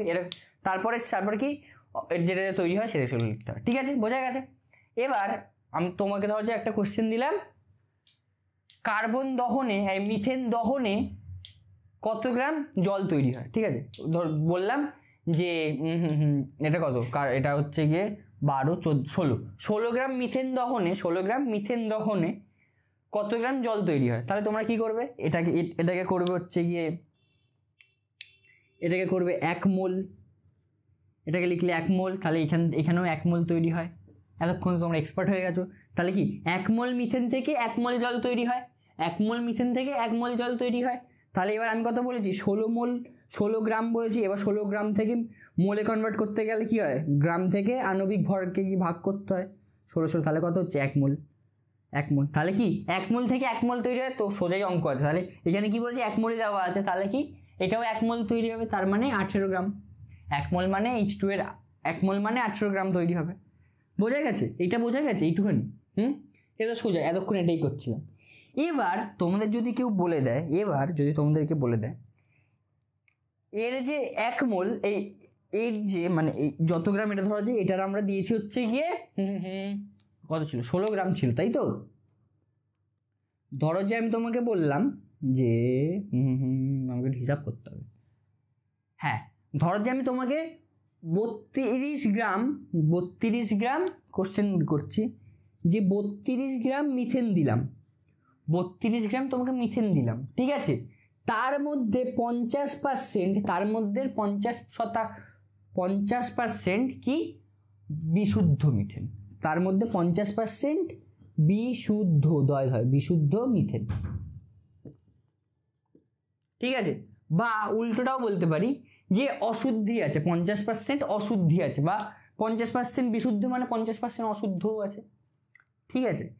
তাহলে 50% বিশুদ্ধ মিথেন মানে কি, এই যে এই এত গ্রামের মধ্যে এর হাফটাই একমাত্র আমাদের ভালো কাজে লাগবে, বা এটাকে বুঝতে পেরেছো? তাহলে এর 50%টা প্রথমে বের করব। তাহলে এর 32 গ্রামের 50% মানে কত হয়, 32 গুণ 50 ডিভাইডেড বাই 100, তাই তো? এটা দিয়ে এটা কাটলাম, এটা দিয়ে 2 হলো, ইজুকাল টু কত হচ্ছে, 16 গ্রাম। তাহলে কি হচ্ছে, 16 গ্রাম। বোঝা গেছে? বুঝতে পারছো কি না একটু কঠিন হচ্ছে? তাহলে দেখো আমি কি বলতে চাইছি আসলে, যে এর যে বলেছে যে 32 গ্রাম দিয়েছি, 32 গ্রাম মিথেন দিয়েছি, তার মধ্যে আমাদের কাজে লাগবে তার হাফই কাজে লাগবে, কারণ এখানে বলা আছে যে 50 গ্রাম বিশুদ্ধ, তাদের মধ্যে 50 গ্রাম বিশুদ্ধ, বুঝতে পেরেছো? তার জন্য তার কি আমার হাফই সবসময় কাজে লাগবে, হাফের থেকে বেশি আমাদের কাজে লাগবে না। বুঝতে পেরেছো? এই হচ্ছে কি গল্প। যত পার্সেন্ট বিশুদ্ধ বলবে বা যত পার্সেন্ট মানে কি পিওর বলবে, ইংলিশে যেটাকে বলে পিওর, সেটাই আমরা ইউজ করব, ঠিক আছে? আর বাকিটাকে আমরা এই মোল গণনায় বা এই এরকম এইসব জিনিসে আমরা ইউজ করব না। তাহলে এবার অঙ্কটা কি করব, যত গ্রামই থাকুক না কেন তার থেকে 16 গ্রামই আমরা ইউজ করব, বোঝা গেছে? বা তার হাফ বা যত পার্সেন্ট আছে সেটা ইউজ করব। বা এখানে যদি থাকতো যে মিথেনের 50%, এত গ্রাম মিথেনের যদি দিত 65% বিশুদ্ধ, 65% বিশুদ্ধ, 65% বিশুদ্ধ মানে 65% ভালো মিথেন। তাহলে এইটা 65% বের করলে কত হচ্ছে, 32 গুণ 65 ডিভাইডেড বাই 100, তাই তো? তাহলে এটা কত হচ্ছে, ভাই সাহেব খুব খারাপ ক্যালকুলেশন, এটাকে 5 দিয়ে করলে হয় 13, হ্যাঁ 13, এটাকে 5 দিয়ে করলে হয় 20, মানে খুব খারাপ ক্যালকুলেশন। এটাকে 2 দিয়ে করলে হয় 10, এটাকে 2 দিয়ে করলে হয় 16 গুণ 13 ডিভাইডেড বাই 10, বুঝতে পারছো? এরকম কিছু কত হচ্ছে, তাহলে দেখো 16কে 13 দিয়ে গুণ করলে, দেখো 16 গুণ 13, 3 6 18, 8 হাতে আমার 1, এখানে হচ্ছে কি 4 গুণ 6 1 0 2, ঠিক? এবার এখানে এর নিচে এখানে 10 আছে, তার জন্য এখানে পয়েন্ট বসিয়ে দিলাম। তাহলে কত, আমরা তাহলে এর কত গ্রাম ইউজ করতে পারবো, 20 গ্রামই ইউজ করতে পারবো, 20.8 গ্রামই আমরা মিথেন ব্যবহার করতে পারবো, বোঝা গেছে? এইসব ক্যালকুলেশনে আমরা 20.8 গ্রামই মিথেন ব্যবহার করতে পারবো। এবার এখান থেকে এর মোল বের করব, মোল বের করে যেরকম আমরা করছি ঐকিক নিয়ম সেরকম করব। বুঝতে পেরেছো কি বলতে চাইছি আমি? অশুদ্ধ বিশুদ্ধ মানে কি, হ্যাঁ, এরকম তোমাদের অঙ্ক থাকে পরীক্ষায়, অঙ্ক এরকম দেয়ও, ঠিক আছে? তো চলো সেরকম একটা অঙ্ক দেখে নিই যেটা আমাদের পরীক্ষায় এসছে বা আসার সম্ভাবনা আছে। কি অঙ্কটাকে দেখো, এই দেখো অঙ্কটা, বাণিজ্যিক জেডেন বা বাণিজ্যিক জিঙ্কের 35% অশুদ্ধি আছে, বাণিজ্যিক জিঙ্কে 35% অশুদ্ধ আছে, ঠিক আছে? এর 50 গ্রাম জিঙ্ককে অতিরিক্ত H2SO4 এর সঙ্গে বিক্রিয়া ঘটালে কি পরিমাণ হাইড্রোজেন উৎপন্ন হবে, ঠিক আছে? তাহলে আমাদের কি বলা আছে, 35% জিঙ্ক কি অশুদ্ধ, দয় ধয় অশুদ্ধ।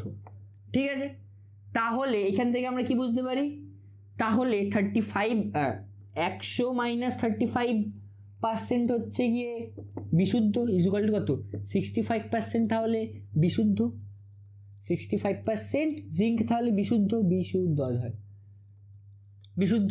বোঝা গেছে, বোঝা গেছে। হ্যাঁ, তারপরে দেখো আমাদের কি বলা আছে, তারপরে কি এরূপ 50 গ্রাম, এরূপ 50 গ্রাম জিঙ্ককে, এরূপ 50 গ্রাম জিঙ্ক ব্যবহার করেছি। তাহলে সুতরাং আমরা তাহলে কি ওই 50 গ্রাম জিঙ্কের 65% শুধু ব্যবহার করতে পারবো, 50 গ্রাম জিঙ্কে 65%ই ব্যবহার করতে পারবো। বোঝা গেছে? ওই যে দেখবে কিরকম বলবো তোমাদের, সোনার মধ্যে যে সোনা হয় তার মধ্যে আমরা অনেক কিছু মিশাই, জানো তো। কারণ সোনাটা খুব মানে এত নরম মেটেরিয়াল, ওটার মধ্যে যদি অশুদ্ধকরণ যদি না করা হয় তাহলে ওটাকে আমরা ইউজ করতে পারবো না, তার জন্য সোনার মধ্যে আমরা যেটাকে বলে ইংলিশে কি বলে কিছু একটা ছিল ভুলে গেছি, মানে অশুদ্ধকরণই বাংলায় বলে, বুঝতে পারছো? মানে অন্যান্য সোনার সাথে অন্যান্য মেটেরিয়ালও আমরা মেশাচ্ছি, কারণ যাতে ওটা একটু স্ট্রং হয়, যাতে ওটা পিওর যেন না হয়, ওটা একটু স্ট্রং হয়। দেখবে তার জন্য 24 ক্যারেট সোনা হয়, 22 ক্যারেট সোনা হয়, 24 ক্যারেট সোনা হয়। ওটাকে কি বলছে, 24 ক্যারেট মানে হচ্ছে ওটা সব থেকে পিওরেস্ট ফর্ম, ওটা সব থেকে বেশি পিওর হয়, ওটাকে ইউজ করলে সব থেকে ভালো গয়না তৈরি হয়, ওটা একটু বেশি নরম হয়। তার জন্য 24 ক্যারেট সোনার সাথে আরও কিছু একটু মেশাই, বুঝতে পেরেছো? এরকম জিনিসপত্র। সেরকম জিঙ্ক একটা মেটেরিয়াল, ওর মধ্যে কি 35% কি অশুদ্ধকরণ আছে, 35% অশুদ্ধকরণ আছে। এবার তাহলে বিশুদ্ধকরণ কত আছে, 65%। কারণ 100 হচ্ছে টোটাল শতাংশ সবসময় 100 থেকে 35 মাইনাস করলে বিশুদ্ধকরণটা বেরিয়ে যাবে। বোঝা গেছে? বা তো এটা তোমাকে কি ভাবে বোঝাবো, ধরো যে তোমাকে কেউ বললো 10টা তোমার কাছে আপেল আছে, 10টা তোমার কাছে আপেল আছে, 10টা আপেলের মধ্যে 3টে আপেল খারাপ, 10টা আপেলের মধ্যে 3টে আপেল খারাপ, তাহলে কটা আপেল ভালো, 7টা আপেল। কি করলে, টোটাল যতগুলো আপেল সেখান থেকে যতগুলো খারাপ আছে সেটাকে বের করে দিলে, তাই তো? সেরকমই আমাদের টোটাল শতকরা কত হয় 100, সেখান থেকে 35% বিয়োগ করে দিলাম। বোঝা গেছে? এবার এই 65%টাকে দিয়ে আমরা সবসময় কাজ করবো, মানে এইখানে। ঠিক আছে, তাহলে 50 গ্রাম আমাদের এখানে কত গ্রাম দেওয়া আছে, 50 গ্রাম জিঙ্ক দেওয়া আছে। তাহলে 50 গ্রাম জিঙ্কের 65% ইজুকাল টু কত হচ্ছে, ইজুকাল টু জিঙ্কের কত হয় জানো, কি বলে ওর নাম, জিঙ্কের আণবিক গুরুত্ব বা আণবিক ভর কত হয় জানো, 65। ঠিক আছে, সেটা আমি পরে বললাম, কেন বললাম জানি না, এমনি করে দিয়েছি।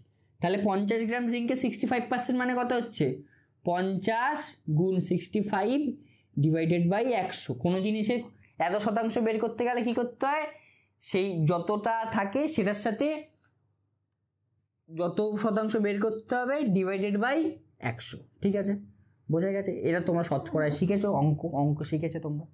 ঠিক আছে, এবার দেখো এইটা দিয়ে এটা কাটছে, 50 দিয়ে 10কে কাটলে এখানে 2 হচ্ছে, তাই তো?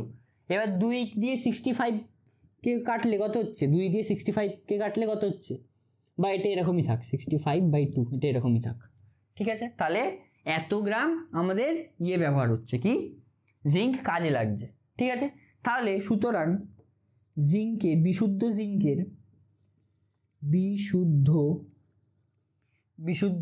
জিঙ্কের অন্য কালি ব্যবহার করছি, বিশুদ্ধ জিঙ্কের মোল সংখ্যা ইজুকাল টু কত, মোল সংখ্যা equal to given mass divided by molar mass. Molar mass জিঙ্কের কত হয় 65, মোলার মাস কত হয় 65। বোঝা গেছে? তাহলে এবার কি করব, given mass divided by molar mass মানে যত গ্রাম দেওয়া আছে সেটাকে মোল কত আণবিক ভর দিয়ে ভাগ করলে হয়। দেখো এই 65 কেটে গেল, তাহলে কত হচ্ছে 1/2 মোল, তাহলে কত হচ্ছে 1/2 মোল হচ্ছে। বোঝা গেছে? হ্যাঁ, এবার চলো, এবার আমরা এই যে এটা আমরা বিশুদ্ধকরণ করে নিলাম, এবার অঙ্কতে কি কি বলা আছে আমরা এবার প্রথমে রিয়াকশনটা লিখবো। এবার ঠিক রিয়াকশনে কি বলা আছে, এটাকে বিশুদ্ধটাকে কালো কালির পেন দিয়ে দিস, বিশুদ্ধ। ঠিক আছে, তাহলে এবার কি দেওয়া আছে, জিঙ্ককে অতিরিক্ত দেখো H2SO4 এর সাথে রিয়াক্ট করতে হচ্ছে, কি জিঙ্ককে Zn, অন্য কালি ভাই লোক, কালি করছে না কেন, লাল কালি will be the best maybe. Zn কে জিঙ্ককে H2SO4 এর সাথে রিয়াক্ট করতে হবে, রিয়াক্ট করে কি তৈরি করতে, কত পরিমাণ হাইড্রোজেন উৎপন্ন হবে, কত পরিমাণ হাইড্রোজেন উৎপন্ন করতে হবে, ঠিক আছে।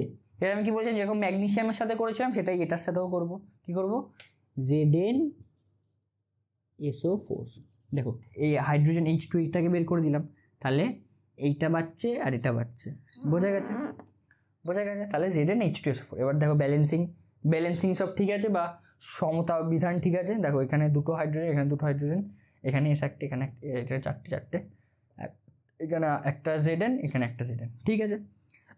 তাহলে এখান থেকে আমরা কি পাচ্ছি, 1 মোল Zn এর সাথে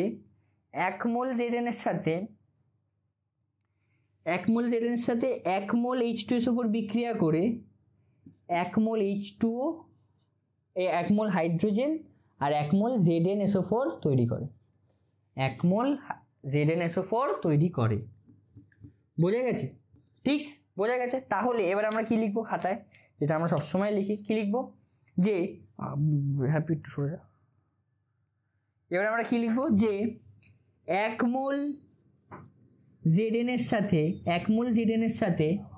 বিক্রিয়া করে, 1 মোল Zn এর সাথে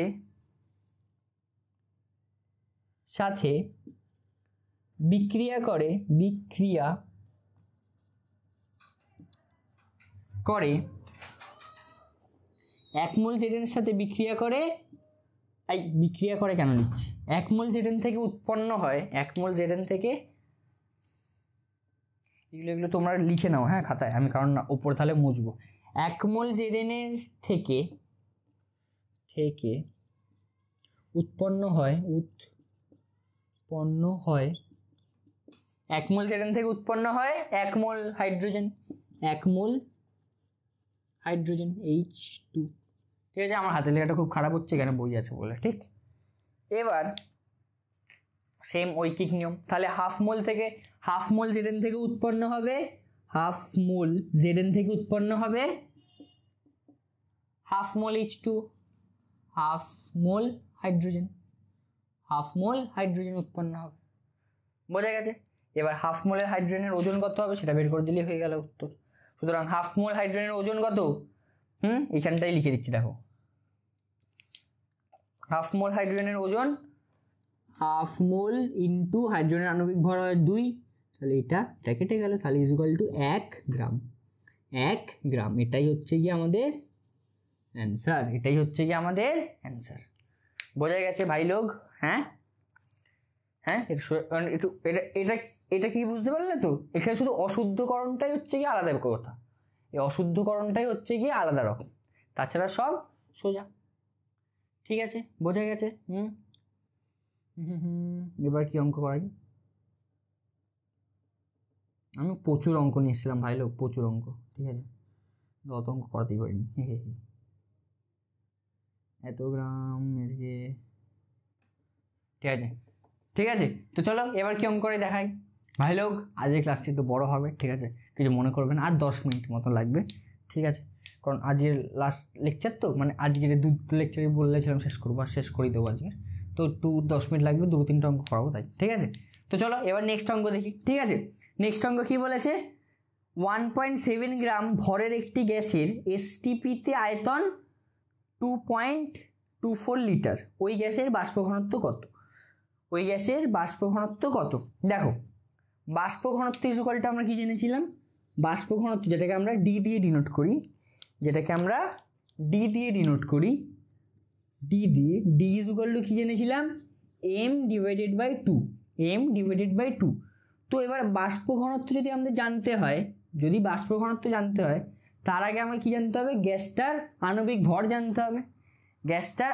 ভর জানতে হবে, এবার দেখো আমাদের একটা হিন্ট এখানে দেওয়া আছে, STPতে দেখো কি বলা আছে, STPতে গ্যাসটার 1.7 গ্রামের আয়তন হচ্ছে গিয়ে 2.24 লিটার, 2.24 লিটার। তাহলে দেখো কি করতে পারি আমরা জানি এসটিপিতে আমরা সবসময় জানি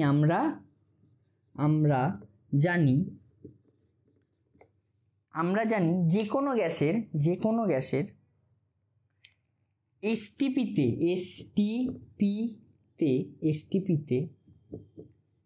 1 মোল গ্যাসের আয়তন কত হয়? 1 মোল গ্যাসের আয়তন হয় 1 মোল গ্যাসের আয়তন হয় কত? 22.4 লিটার। 22.4 লিটার, ঠিক আছে, 22.4 লিটার, এটা আমরা জানি। ঠিক, এবার দেখো এটাকে আমরা রিভার্সেও ইউজ করতে পারি, কি আমরা এটাকে রিভার্স করে কি করে ইউজ করতে পারি? যে এসটিপিতে 22.4 লিটার কোনো গ্যাসের মোল সংখ্যা হয় 1 মোল। 22.4 লিটার কোনো গ্যাসের মোল সংখ্যা হয় 1 মোল, এরমভাবেও তো ইউজ করতে পারি। হ্যাঁ, এবার দেখো আমরা কি করবো, এটা আমরা করতে পারি তো। হ্যাঁ, এটাকে আমরা এখানটায় এখানে রাখলাম। এবার দেখো এখানে কি বলা আছে, 2.24 লিটার কোনো গ্যাসের এসটিপিতে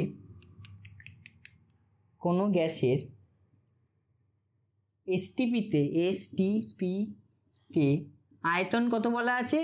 আয়তন বলছি কেন, এসটিপিতে ওজন বা ভর দেওয়া আছে, দেখো 1.7 গ্রাম এটা দেওয়া আছে, ঠিক।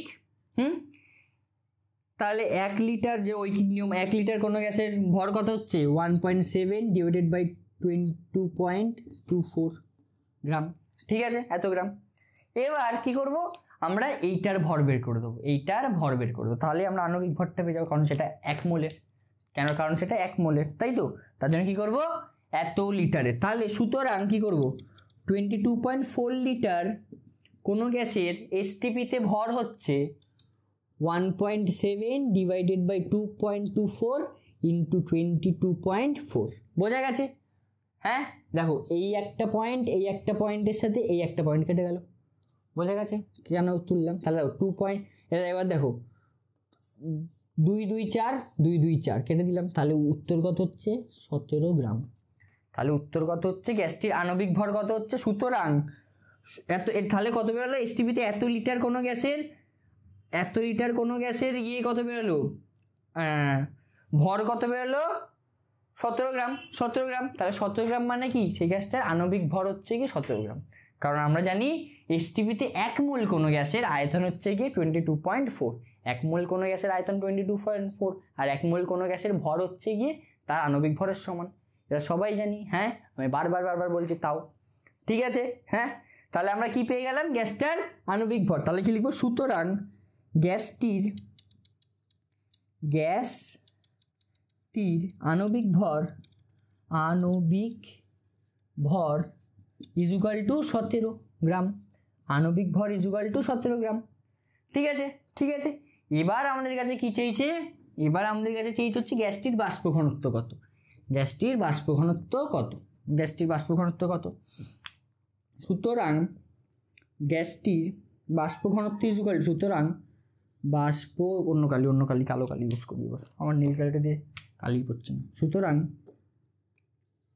বাষ্প ঘনত্ব ইজ ইকুয়াল টু কি হয়? আণবিক ভর ডিভাইডেড বাই 2।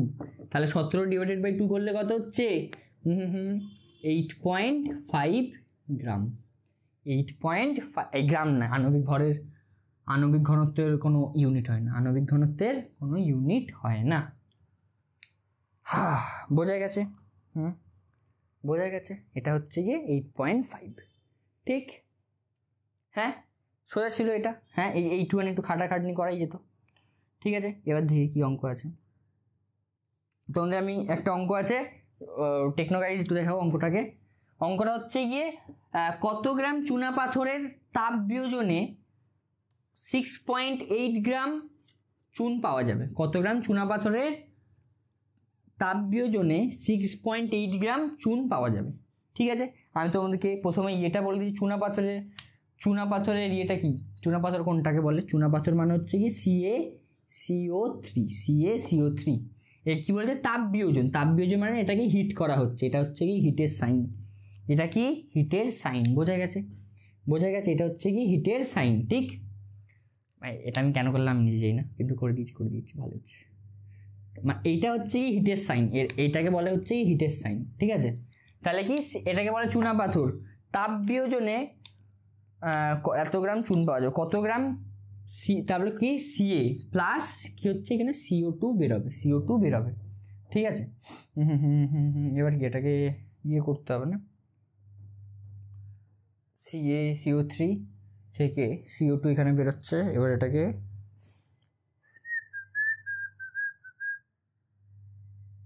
আর কি বেরোবে, আর কিছু কি বেরোবে? গ্যাস তো হলো এটা, লেখা নেই ওরা এটা। তাই আমি ভাবছি এটাকে বলে হচ্ছে কি চুন। ঠিক আছে, আমি ভাবছি ভাই সাহেব মাথা খারাপ হয়ে যাচ্ছে, এটাকে বলে চুন। ঠিক আছে, CaCO3 থেকে CaCO3 কে হিট করলে একটা CaO বেরোয়, যেটাকে বলে চুন, আর এটাকে বলে কার্বন ডাইঅক্সাইড। এটাকে বলা হচ্ছে কি চুনা পাথর। ঠিক আছে, এটাকে বলে চুন, এটা চুনের ফর্মুলা, আর এটা হচ্ছে বলে কার্বন ডাইঅক্সাইড CO2, এটা সবাই জানো। ঠিক আছে, তাহলে এবার এইখান থেকে তোমরা ওই সব মোলে ঠোলে কনভার্ট করে নিতে পারবে। দেখো এখানে 1 মোল থেকে 1 মোল চুনা পাথর থেকে 1 মোল চুন পাওয়া যায়। তারপর যা যা আগে করলাম সেসব সব করে নেবে। ঠিক আছে, এই অঙ্কটা সোজা। এবার দেখো একটা অঙ্ক আছে মিথেনের বাষ্প ঘনত্ব, তাই মিথেনের ওজন 16, এটা তোমাদের MCQতে একটা। মিথেনের ওজন 16 হলে ওর বাষ্প ঘনত্ব কত? ওজন কত বলা আছে? 16। ঠিক আছে, বাষ্প ঘনত্ব ইকুয়াল টু কি হয়? বাষ্প ঘনত্ব ওজন না, এটাকে আণবিক ভর বলে, আণবিক ওজন বলা আছে। দেখো মিথেনের আণবিক ওজন বলা আছে 16, তাহলে এর বাষ্প ঘনত্ব কত? তাহলে কি 16 গুণ 2, বাষ্প ঘনত্ব ইকুয়াল টু 2 গুণ আণবিক ওজন, তাই তো, আণবিক ভর। তাহলে 16 গুণ 2 ইকুয়াল টু, কি করলাম এটা, সরি এটাকে ডিভাইডেড বাই 2, বাষ্প ঘনত্ব ইকুয়াল টু আণবিক ভর ডিভাইডেড বাই 2, তাহলে কি এটা ইকুয়াল টু 8 ইকুয়াল টু 8 হচ্ছে কি মিথেনের বাষ্প ঘনত্ব। বোঝা গেছে? এটা সোজা ছিল। তারপর কি এত গ্রাম রূপের করবো না, এটা এই একটা অঙ্ক last but not the least, এটা একটু করে নিয়ে তোমাদের ছুটি। কি বলা আছে হচ্ছে গিয়ে 27 ডিগ্রি সেলসিয়াস এবং 740 mm চাপে 3 লিটার অক্সিজেন উৎপন্ন করতে কি পরিমাণ বিশুদ্ধ পটাশিয়াম ক্লোরেট প্রয়োজন হবে। ঠিক আছে, কি পরিমাণ বিশুদ্ধ পটাশিয়াম ক্লোরেট প্রয়োজন হবে। ঠিক আছে, তাহলে কি আমরা প্রথম ইকুয়েশনটা লিখি, KClO3, এটাকে বলা হয় পটাশিয়াম ক্লোরেট। এটাকে কি বলা হয়? Potassium chlorate. এটাকে তারপর কি এটাকে বিয়োজিত করলে কি হয়? KCl তৈরি হয় প্লাস O2 তৈরি হয়, KCl তৈরি হয় প্লাস O2 তৈরি হয়। বোঝা গেছে? ঠিক আছে, হ্যাঁ হয়েছে। এবার এটা কি সমতা বিধান করি। দেখো এই দুটো তো সেম আছে, কিন্তু 3 এখানে 3টে আছে, এখানে 2টো আছে, তো এটাকে আমি 3 দিয়ে গুণ করে দিই, এটাকে 2 দিয়ে গুণ করে দিই। ঠিক আছে, তাহলে এখানেও একটা 2 লাগবে। তাহলে দেখো সব কটা এখানে 6টা আছে, 6টা অক্সিজেন, এখানেও 6টা অক্সিজেন, এখানে 2টো, এখানে 2টো, সব হয়ে গেল। ঠিক আছে, এবার কি বলেছে? এত গ্রাম 27 ডিগ্রি সেলসিয়াস ও এত চাপে 3 লিটার অক্সিজেন উৎপন্ন করতে কি পরিমাণ বিশুদ্ধ, হ্যাঁ ঠিক আছে, বোঝা গেছে। এবার কি করব? দেখো এত চাপে, তাহলে দেখো আমি প্রথমে কি করি, আমি প্রথমে এটাকে STPতে কনভার্ট করে নিই। কি করব? STPতে কনভার্ট করে নিই। ঠিক আছে, এবার STPতে কনভার্ট করলেই আমরা তাহলে এখানে মোল দিয়ে, তাহলে STPতে কনভার্ট করলেই আমরা একমাত্র মোল দিয়ে এখানে খেলাধুলো করতে পারবো। ঠিক আছে, দেখো এখানে কি ভাই সাহেব কালি পড়তেন না, কি পড়িয়ে দিয়েছে আজকের, কালি পড়ছে না। দেখো 2 মোল KClO3, যেটাকে পটাশিয়াম ক্লোরেট বলে, 2 মোল পটাশিয়াম ক্লোরাইড থেকে 3 মোল অক্সিজেন তৈরি হচ্ছে, 3 মোল অক্সিজেন তৈরি হয়, ঠিক আছে। হ্যাঁ, এবার ধরি অক্সিজেনের এসটিপিতে, এই অক্সিজেনের এসটিপিতে কী বল ওর নাম, আয়তন V2, ধরি অক্সিজেনের এসটিপিতে আয়তন, ধরি অক্সিজেনের O2 এর এসটিপিতে আয়তন V2, ঠিক আছে। তাহলে দেখো আমরা একটা জিনিস জানি, P1 V1 divided by T1 is equal to P2 V2 divided by T2, এই একটা জিনিস জানি আমরা। আমি এটা তোমাদের গ্যাসের ওই যে চার্লস ও বয়েলের সম্মিলিত একটা সূত্র ছিল, এটা মনে আছে, করেছিলাম। হ্যাঁ, এটা আমরা জানি, সবাই জানি। এবার আমাদের দেখো P1 কত বলা আছে, এখানে তোমরা লিখবে, হ্যাঁ আমি লিখছি না, টাইম কম আছে বলে।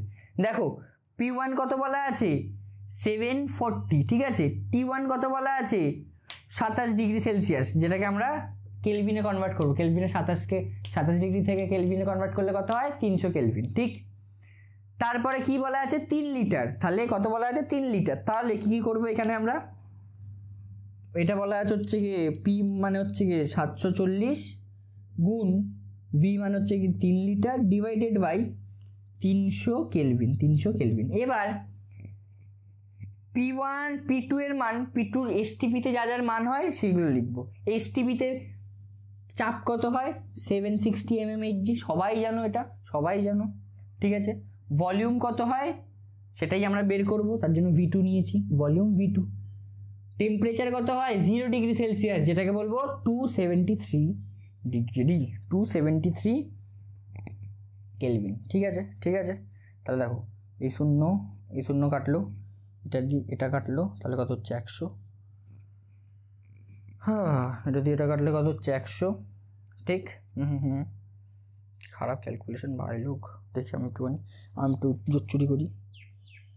তাহলে তাহলে এখানে V2 ইকুয়াল টু বেরোচ্ছে, দেখো আমি একটু দেখে নিয়েছি ভাই সাহেব, ক্যালকুলেশনটা খুব খারাপ, তোমরা একটু ক্যালকুলেশন করবে। আজকের আমি একটুখানি মানে শেষ তো, তার জন্য একটু তাড়াতাড়ি করাচ্ছি। V2 ইকুয়াল টু কত বেরোচ্ছে, এখানে বেরোচ্ছে হচ্ছে গিয়ে 2.66 লিটার, 2.66 লিটার, ঠিক আছে, 2.66 লিটার। দেখো আমি কি করতে চলেছি, দেখো এত চাপে উৎপন্ন করতে কি পরিমাণ বিশুদ্ধ পটাশিয়াম ক্লোরেটের প্রয়োজন, ঠিক আছে। দেখো আমি কি করছি, আমরা কি জানি 1 মোল KClO3 এর ইয়েতে কি বলে এসটিপিতে আয়তন কত হয়, আয়তন 22.4 লিটার, 22.4 লিটার, এটাও জানি, এটারও। এবার দেখো এখানে কি করছি, আমরা এখান থেকে মোলটা বের করবো, অক্সিজেনের কত মোল আছে, যে বের করব 1 মোল বা উল্টোটা লিখি, হ্যাঁ 22.4 লিটার অক্সিজেনের এসটিপিতে আয়তন হয়, এসটিপিতে আয়তন হয় কত হয়, আয়তন হয় কেন, মোল হয়,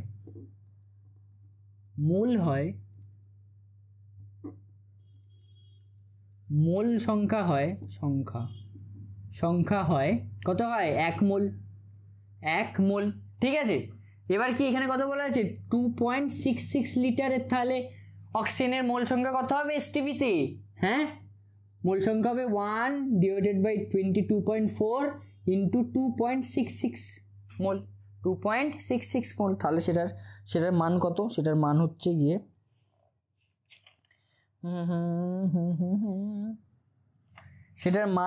গিয়ে কত এখানে, এত মোল, ঠিক আছে, এটা একটা মোল হলো, এত মোলই অ্যান্সার বেরোবে, ঠিক আছে, এত মোল হলো, এখান থেকে এত মোল বেরোয়। এবার আমরা কি করব, দেখো কি জানি আমরা এইখান থেকে আমরা কি জানতে পারছি, এই জায়গাটা থেকে যে 3 মোল অক্সিজেনের সাথে 2 মোল বিক্রিয়া করে, 3 মোল অক্সিজেনের সাথে 2 মোল KCl, মানে 2 মোল KCl থেকে 3 মোল অক্সিজেন তৈরি হচ্ছে, সেটা আমরা জানতে পারছি। তাহলে এবার করব যে এত মোল অক্সিজেন থেকে, তাহলে কি বের করব, এত মোল অক্সিজেন থেকে কত মোল KClO3 বের হয়, কত মোল KClO3 বের হয়। বোঝা গেছে? কি জানি আমরা 2 মোল অক্সিজেন 3 মোল অক্সিজেন থেকে 3 মোল অক্সিজেন আসে 2 মোল KClO3 থেকে, KClO3 থেকে। ঠিক আছে, ঠিক আছে, 2 মোল KClO3 থেকে আসে।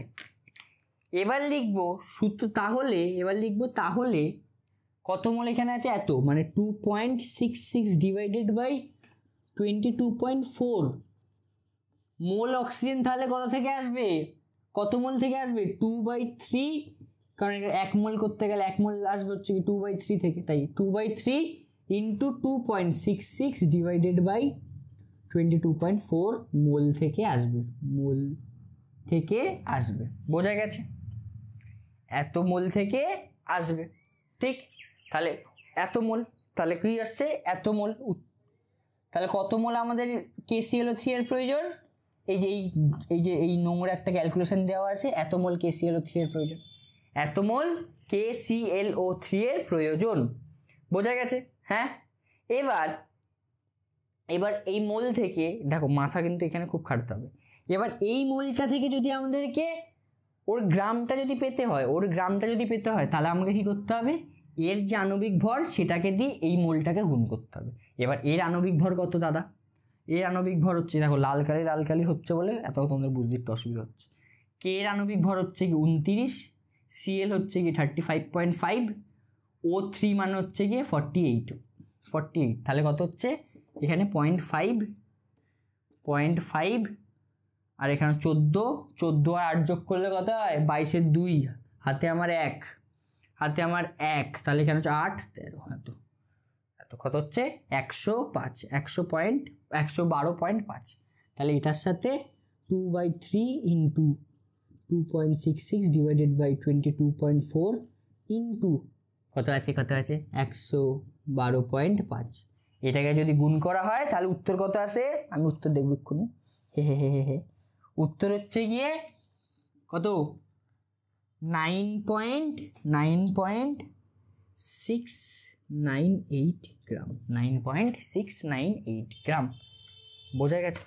বুঝতে কি পারলে আমি কি করলাম? আমি এই ক্যালকুলেশনগুলো এখানে খারাপ বলে আমি পুরো এটাকে ধরে আমি পুরো এখানে বসিয়ে দিচ্ছি, দেখো আমরা এখানে কি করলাম তোমাকে এবার বোঝাচ্ছি। এইখানে সব আয়তনে দেওয়া ছিল, সবকিছু আয়তনে দেওয়া ছিল এবং চাপও আলাদা ছিল। তার জন্য আমরা কি করলাম, প্রথমে দেখো অঙ্কটায় প্রথমে কি বলা আছে, 27 ডিগ্রি সেলসিয়াস এবং 740 mmHg চাপে 3 লিটার অক্সিজেনকে আমরা কি করলাম, আমাদের লাগবে কত মোল অক্সিজেন এখানে ইউজ হয়েছে, সেটা আমাদের লাগবে। ঠিক আছে, এগুলো তো আমরা বের করেছি, 2 মোল 3 মোল, এগুলো তো আমরা এর ইকুয়েশন দেখে আমরা বের করেছি। ঠিক আছে, তো তার জন্য আমরা কি করলাম, প্রথমে এইটাকে মানে এই আয়তনটাকে যেহেতু আমরা আয়তনের সাথে একটা জিনিসেরই সম্পর্ক জানি, এসটিপিতে আয়তন সবাই জানি। তার জন্য আমরা কি করলাম, ওইটাকে এসটিপিতে কত আয়তন হবে সেটাতে আমরা কনভার্ট করলাম। এবার কনভার্ট করার জন্য কি করতে হবে, সেই আমরা গ্যাসের আচরণ চ্যাপ্টারে পড়েছি, বয়েলের সূত্র চার্লসের সূত্রের মধ্যে সম্পর্ক। ঠিক আছে, বলেছি তো। সেইখান থেকে আমরা এই ফর্মুলাটা পেয়েছিলাম সমন্বয় সূত্র থেকে। তো সেখান থেকে আমরা এসটিপিতে এই যে অক্সিজেন গ্যাসটার আয়তনটা বের করলাম। এবার সেটা কত বেরোলো, সেটা বেরোলো হচ্ছে গিয়ে 2.66 লিটার, সেটা বেরোলো। বোঝা গেছে? হ্যাঁ, এসটিপিতে আয়তন পেয়ে গেছি 2.66 লিটার। এবার আমরা কি করলাম, এবার আমরা রিভার্স ইঞ্জিনিয়ারিং করলাম, যে আমরা সবসময় জানি যে 22.4 লিটার কোনো গ্যাসের বা এখানে অক্সিজেন গ্যাস আছে, অক্সিজেন গ্যাসের এসটিপিতে মোল সংখ্যা হয় 1 মোল, 22.4 লিটার কোনো গ্যাসের, তাই তো। এবার তারপরে বের করেছি তাহলে 2.66 লিটার কোনো গ্যাসের এসটিপিতে আয়তন কত হবে, 2.66 লিটার কোনো গ্যাসের এসটিপিতে আয়তন কত হবে, তাহলে কত হবে ও 2.66 ডিভাইডেড বাই 22.4 দিয়ে এটা ঐকিক নিয়মে অঙ্কটা করলেই হয়ে যায়। তাহলে কত বেরোচ্ছিল 2.66 ডিভাইডেড বাই 22/4 মোল, এত মোল এই এত মোলটা। ঠিক আছে, এবার আমরা কি করলাম, এবার আমাদের কি লাগবে, এবার আমাদের আসলে আবার উত্তরে আসবো যে আমরা দেখেছি যে এইখান থেকে আমরা দেখতে পাচ্ছি যে 3 মোল অক্সিজেন আসে 2 মোল KClO3 এর সাথে বিক্রিয়া করে, বা 3 মোল অক্সিজেন আসে 2 মোল KClO3 এর সাথে থেকে, এই যে থেকে 3 মোল KClO3 এর থেকে ভাই সাহেব সরি উত্তেজিত হয়ে গেছে, যে 3 মোল অক্সিজেন আসে 2 মোল KClO3 এর থেকে। বোঝা গেছে? হ্যাঁ, এটা আমরা এখানেই দেখতে পাচ্ছি, এই যে এখানে 3 আছে, এখানে 2 আছে, এখানেই আমরা দেখতে পাচ্ছি সেটা। এবার বলছি তাহলে 1 মোল অক্সিজেন আসে কত মোল KClO3 এর সাথে, 2/3 KClO3 এর সাথে থেকে, তাই তো? সেটাই বলছি তো। তারপরে বললাম যে তাহলে 2.66 ডিভাইডেড বাই 22.4 মোল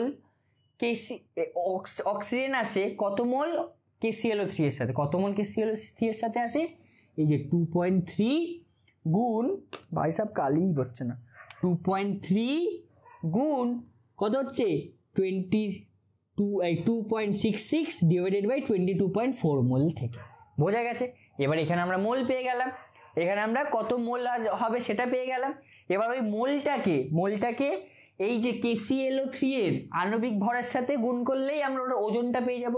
মোলটাকে KClO3 এর আণবিক ভরের সাথে গুণ করলেই ওর কি পেয়ে যাব, ওর নাম বলে, হ্যাঁ ওর ভরটা পেয়ে যাব, তাই তো? সেটা আমরা সবাই জানি, সেটাই আমরা করেছি। এটা শুধু ক্যালকুলেশনটা একটু টাফ বলে আমি এগুলো এরকম ধরে আমি বসিয়ে দিয়েছি সব জায়গায়। আমি ক্যালকুলেট সব জায়গায় ইন্ডিভিজুয়ালি সব জায়গায় ক্যালকুলেশন করিনি, আমি শুধু একবারে শেষে এইখানটাতে এসে ক্যালকুলেশন করব। বুঝতে পেরেছো? এটাই আমি তার জন্যই অঙ্ক একটু ভালো অঙ্ক, এই অঙ্কটা একটু ভালো অঙ্ক। বোঝা গেছে? এরকম অঙ্ক তোমাদের দিতে পারে। ঠিক এই ছিল হচ্ছে গিয়ে আজকের গল্প, এই ছিল হচ্ছে গিয়ে ঠাকুমার ঝুলির আজকের এপিসোড, বা রাসায়নিক গণনার আজকের এপিসোড। আজকের রাসায়নিক গণনা চ্যাপ্টারটি শেষ হলো। ঠিক আছে, ঠাকুমার ঝুলি ঠাকুমার ঝুলি এবার ফুরিয়ে গেছে। ঠিক আছে, মানে শুভম তার ঝুলি এবার ফুরিয়ে গেছে। শেষ আজকের মতন আমার অঙ্কের ঝুড়ির বা সব কিছু ঝুড়ির শেষ। ঠিক, এবার কালকের থেকে আমরা করব কি, আলো পড়ব। ঠিক, বোঝা গেছে? খুব ভালো করে বোঝা গেছে। এই ছিল হচ্ছে কি আজকের গল্প। লয় পয় ল, হ্যাঁ লয় পয় ল, এটা কি কথা? ঠিক আছে, আজকের হলো এটা দি এন্ড। ঠিক আছে, এই ছিল হচ্ছে আজকের গল্প। আজকে এটার দি এন্ড হলো, এবং ধন্যবাদ এতক্ষণ ধরে আমার বক শোনার জন্য। ঠিক আছে, ধন্যবাদ। আজকে একটু বেশি ক্লাস হয়ে গেছে, সরি। আজ আমি আজকের চ্যাপ্টার শেষ হতো বলে আজকের লেকচারটা বেশি হয়েছে, নাহলে হতো না। ঠিক আছে, তার জন্যই আমি 2 লেকচার বলেছিলাম, 2 লেকচার শেষ করবো তাই। ঠিক আছে, আবার কালকের থেকে আলো পড়বো। ঠিক আছে, সবাই ভালো থেকো, সুস্থ থেকো এবং জীবনে মাঝে থাকো। চলো, ততদিনের জন্য tata, bye bye, see you and good night.